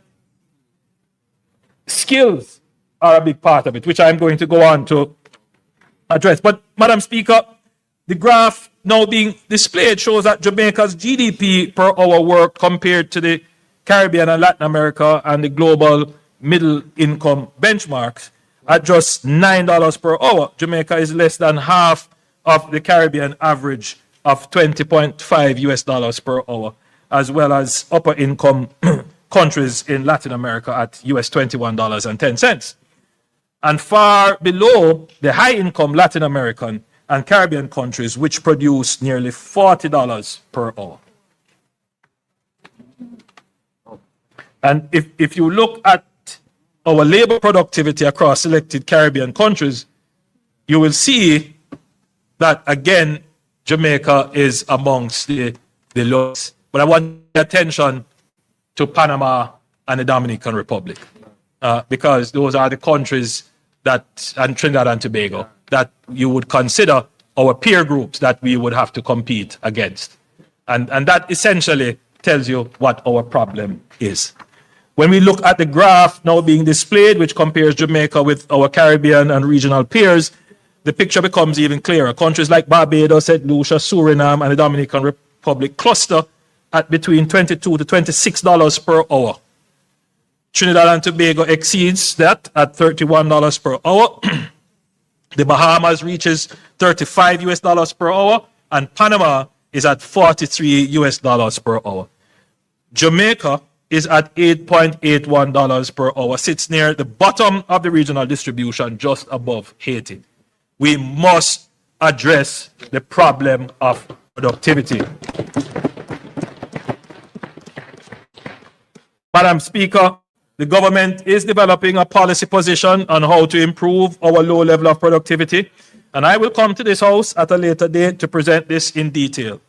The issues of productivity is not just a matter of wages and remuneration, but also a matter of culture and socialization.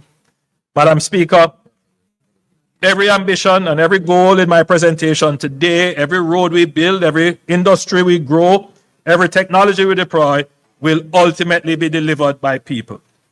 I have said it many times, and I say it again with the same conviction. Jamaica's greatest asset is our people, not our location, not our resources, not our brand, as powerful as it is. Our investment in people is central to our economic strategy. Madam Speaker, if we are serious about competing in a tech-driven, AI-enabled global economy, we cannot educate our children for a world that no longer exists. We must build institutions that prepare them for the world of today, and more importantly, to compete globally in the world of tomorrow. I'm proud to announce that we will break ground this year on 2 of the 6 STEM schools that I had announced previously. The first will be established at Bernard Lodge in St. Catherine and the second at Minard in St. Anne. Simultaneously, NARA will be building the other 4 STEM institutions that will take students from early childhood straight through to secondary education, immersing them in STEM from the earliest years right through to the door of our tertiary institution.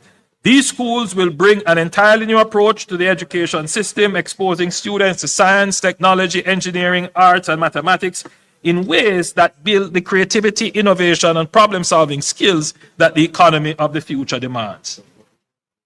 Madam Speaker, my administration is a listening one, and we consulted our university students, leading to develop a work experience program that works for them.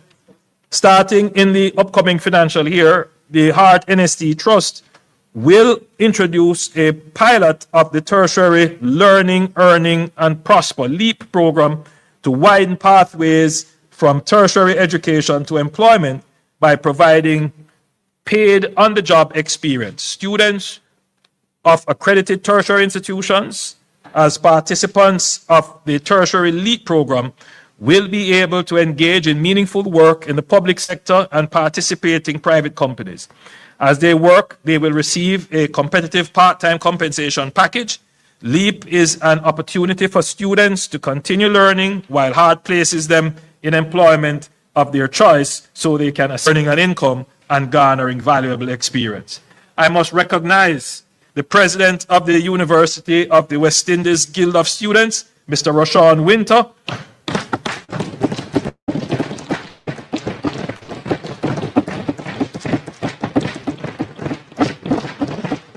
and the president of the University of Technology Students Union, Mr. Percival Roberts.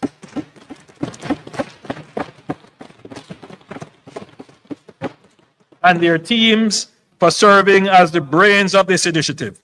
This is how my administration makes policy.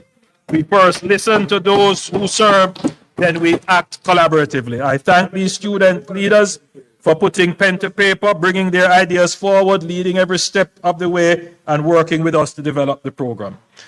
Madam Speaker, the National Reconstruction Program under NARA will require thousands of skilled tradespeople, carpenters, electricians, plumbers, masons, roofers, and the capacity to train them at scale and at speed. Madam Speaker, the Heart Trust NSTA will train construction-related tradespersons who can assist in the Building and Resilience Initiative, as well as propelling the expansion of various sectors. Madam Speaker, we are launching a contractor incubator program, placing selected graduates from HEART and UTech on a guided development pathway with access to technical assistance, advanced training, and concessional financing through the Development Bank of Jamaica to purchase equipment and scale their operations.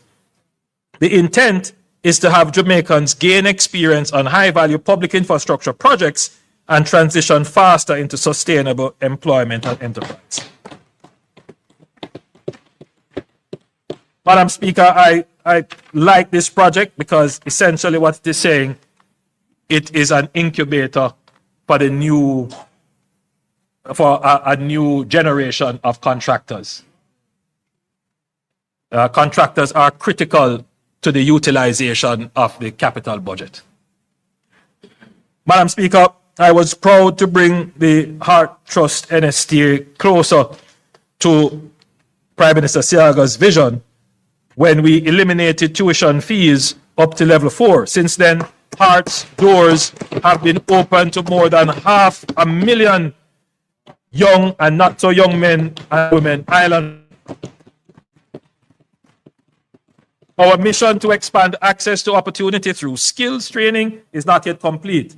I shall complete that in the coming financial year. Tuitions for all Heart NSTA Trust programs up to level 5. Note that this is a bachelor's degree, will be abolished for Jamaicans in the most challenging circumstances.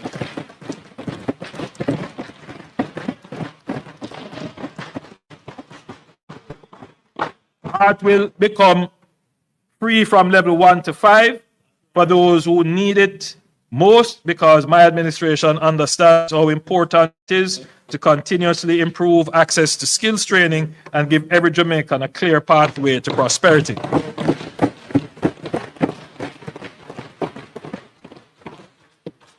Madam Speaker, the most powerful classroom is the workplace, and the most effective instructor is experience. The apprenticeship model, learning, doing, earning while training, developing under the guidance of industry professionals, is one of the most proven pathways to skill development.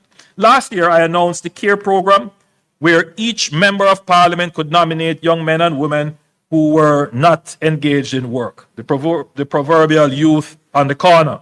Through CARE, this administration provided training pathways while providing stipend and transportation support. Madam Speaker, a CARE graduate from the Gregory Park area is here with us today.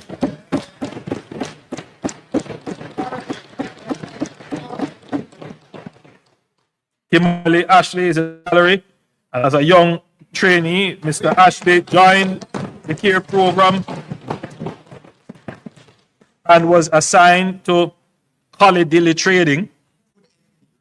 Through the CARE program, he completed his level 2 certification in business administration with stipend support and transportation support.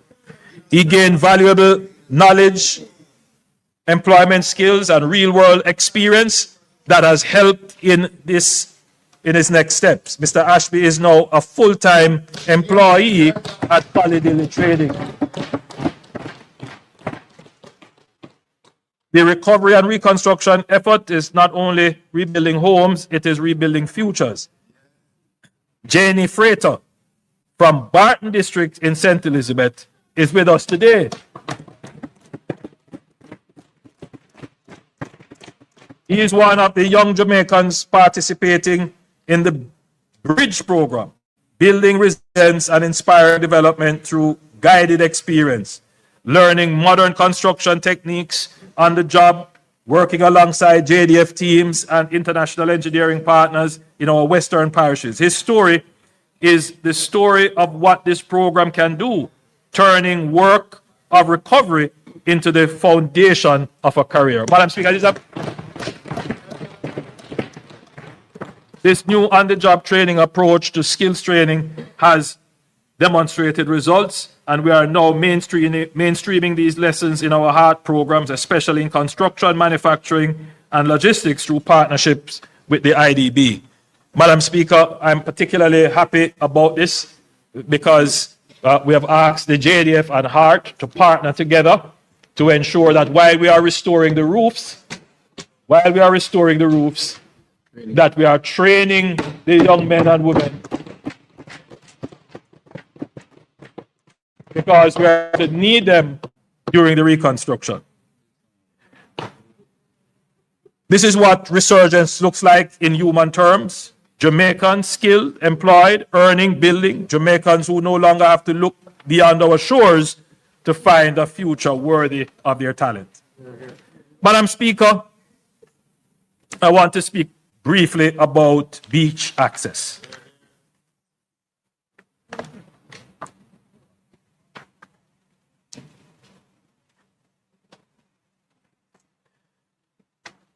A planning issue which has been contentious for several decades is beach access. The leader of the opposition raised it in his presentation. Every administration has committed to creating a policy framework to improve and increase Jamaica's access to our beaches. Today, I am tabling Jamaica's new beach access policy.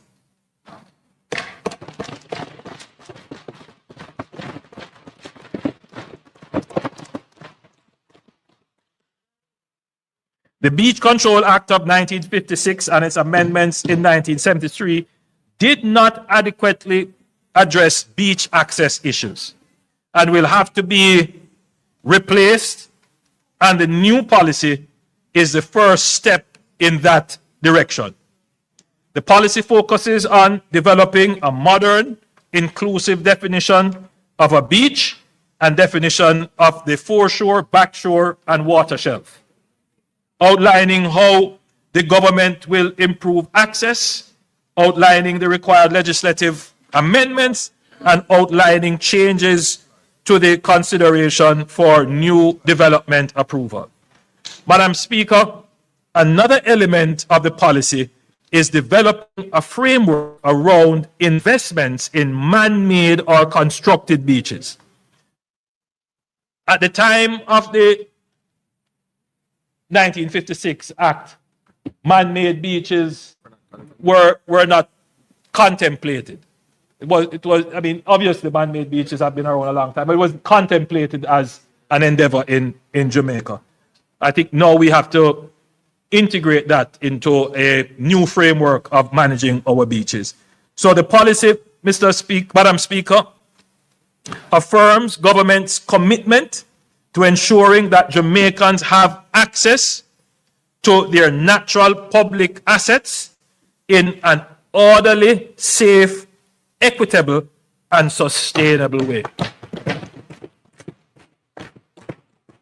Madam Speaker, we want to once and for all end any ambiguity, dispute, or any view that Jamaicans are being dispossessed and disconnected from accessing their beaches. Madam Speaker, last year, we signaled our intention to continue the journey from a minimum wage to a livable wage. And we indicated that the next step would be to increase the minimum wage to $18,500. However, in the aftermath of Hurricane Melissa, many of our businesses are rebuilding, many households are still recovering, and the economy is now navigating yet again another external shock in terms of energy prices and shipping costs. In this context, the government believes it is important to strike the right balance by continuing to improve earnings of workers while recognizing the realities employers face. We therefore propose a measured increase in the minimum wage from $16,000 to $17,000 effective July 1, 2026. This does not represent a departure from our long-term policy objective. The government remains committed to transition from a minimum wage to a livable wage, and as economic conditions stabilize, we will continue the phased increase necessary to realize that vision of the Jamaican worker. So, Madam Speaker, July 1, 2026, the minimum wage will move from $16,000 to $17,000.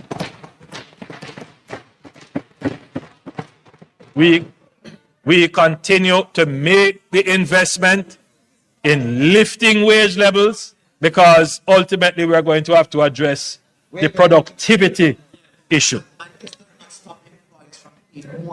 Madam Speaker, we are not a nation that has had it easy. We are a people forged in the fire of history, shaped by struggle and suffering. We know in our bones, in our blood, in the memory carried across generations, what it is to be tested.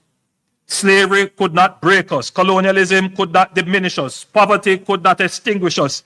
Debt could not define us. COVID could not stop us. Hurricane Gilbert could not silence us. And Hurricane Melissa, the most powerful storm this earth is capable of producing, could not and did not defeat us. Beyond any doubt, we have proven resilience as a nation. But resilience, Madam Speaker, is not our destination. Our test now is the harder one, the test of whether we have the vision to see in the rubble of what was the foundation of what can be. The test of whether we we are bold enough, disciplined enough, united enough to take everything we have endured and turn it into everything we deserve. To not merely survive, but to soar, to thrive, to move deliberately, decisively, and together from resilience to resurgence.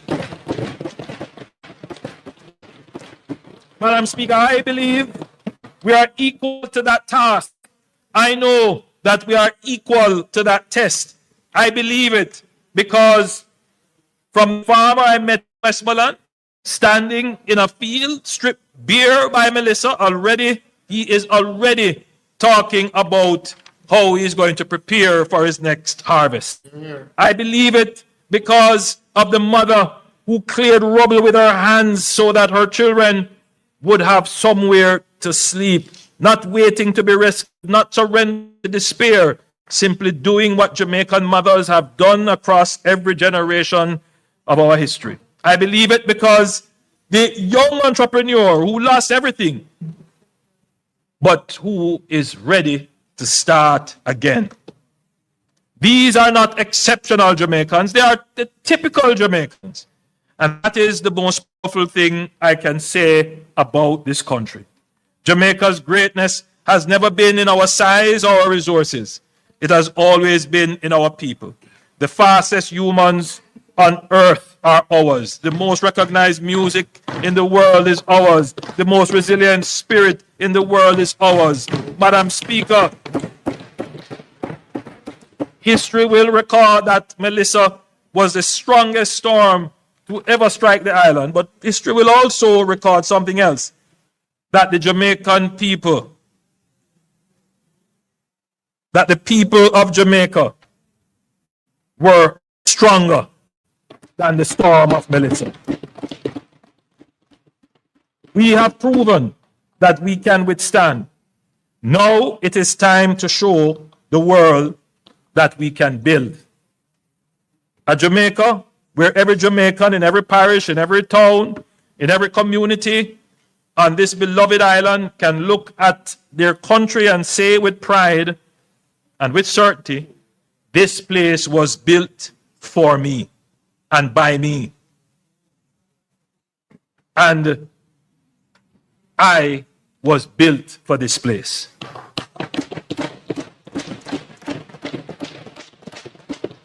That is the Jamaica we are building. Madam Speaker, this remarkable, irrepressible, godless island of our beloved Jamaica is rising. Resurgence is not a promise. Resurgence is not a promise we are making to Jamaica. It is our destiny, and we are claiming it together. May God be our refuge and guide in restoring what the storm took away. And may what we build in its place be greater in strength, richer in justice, more beautiful in spirit, and more Jamaican than anything that came before. Thank you. And may God today and every day continue to bless Jamaica. God, we know.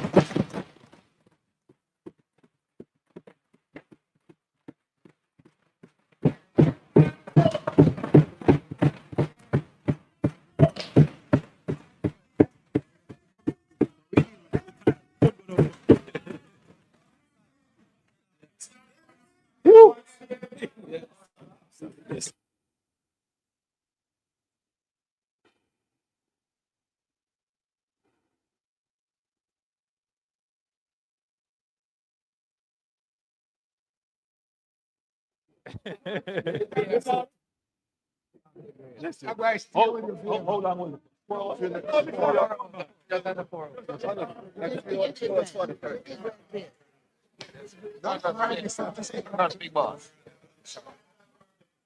Yeah, just let you know, excellent presentation. Heart is also training senior citizens in digital tech. Okay, all right, but one of them is here.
House Leader, thank you.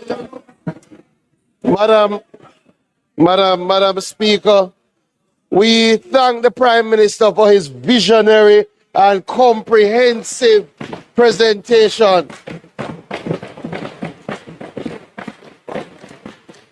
Reminding us, Madam Speaker, that we are in safe hands as we chart the course forward. Madam Speaker, we do have some matters to treat with before we leave, in keeping with the Prime Minister's presentation. So I ask for the recommittal of I ask for the suspension of the debate and the recommittal of announcements and notices of motions. Thank you, House Leader. The question is that the budget debate be suspended until the 24th of March, 2026. Those in favor? Those against? The ayes have it. The request was also for the recommittal of announcements and notices of motion given orally. Those in favor? Those against? The ayes have it. Announcements, Clerk. Laid on the table of the House are the following. The Beach Access and Management Policy for Jamaica, dated March 2026, and its related ministry paper number 20 of 2026, titled Beach Access and Management Policy for Jamaica, from the Office of the Prime Minister. Thank you, Madam Speaker.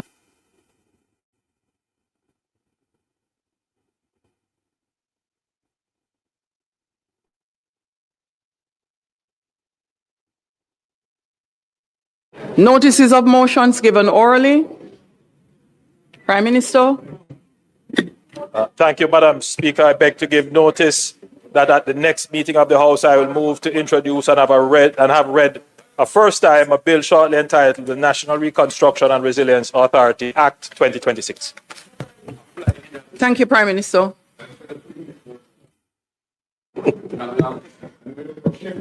Madam Speaker, it is not intended to do any further business today. We will reconvene on Tuesday, when we will close the budget debate with our Minister of Finance, the Honourable Favour Williams.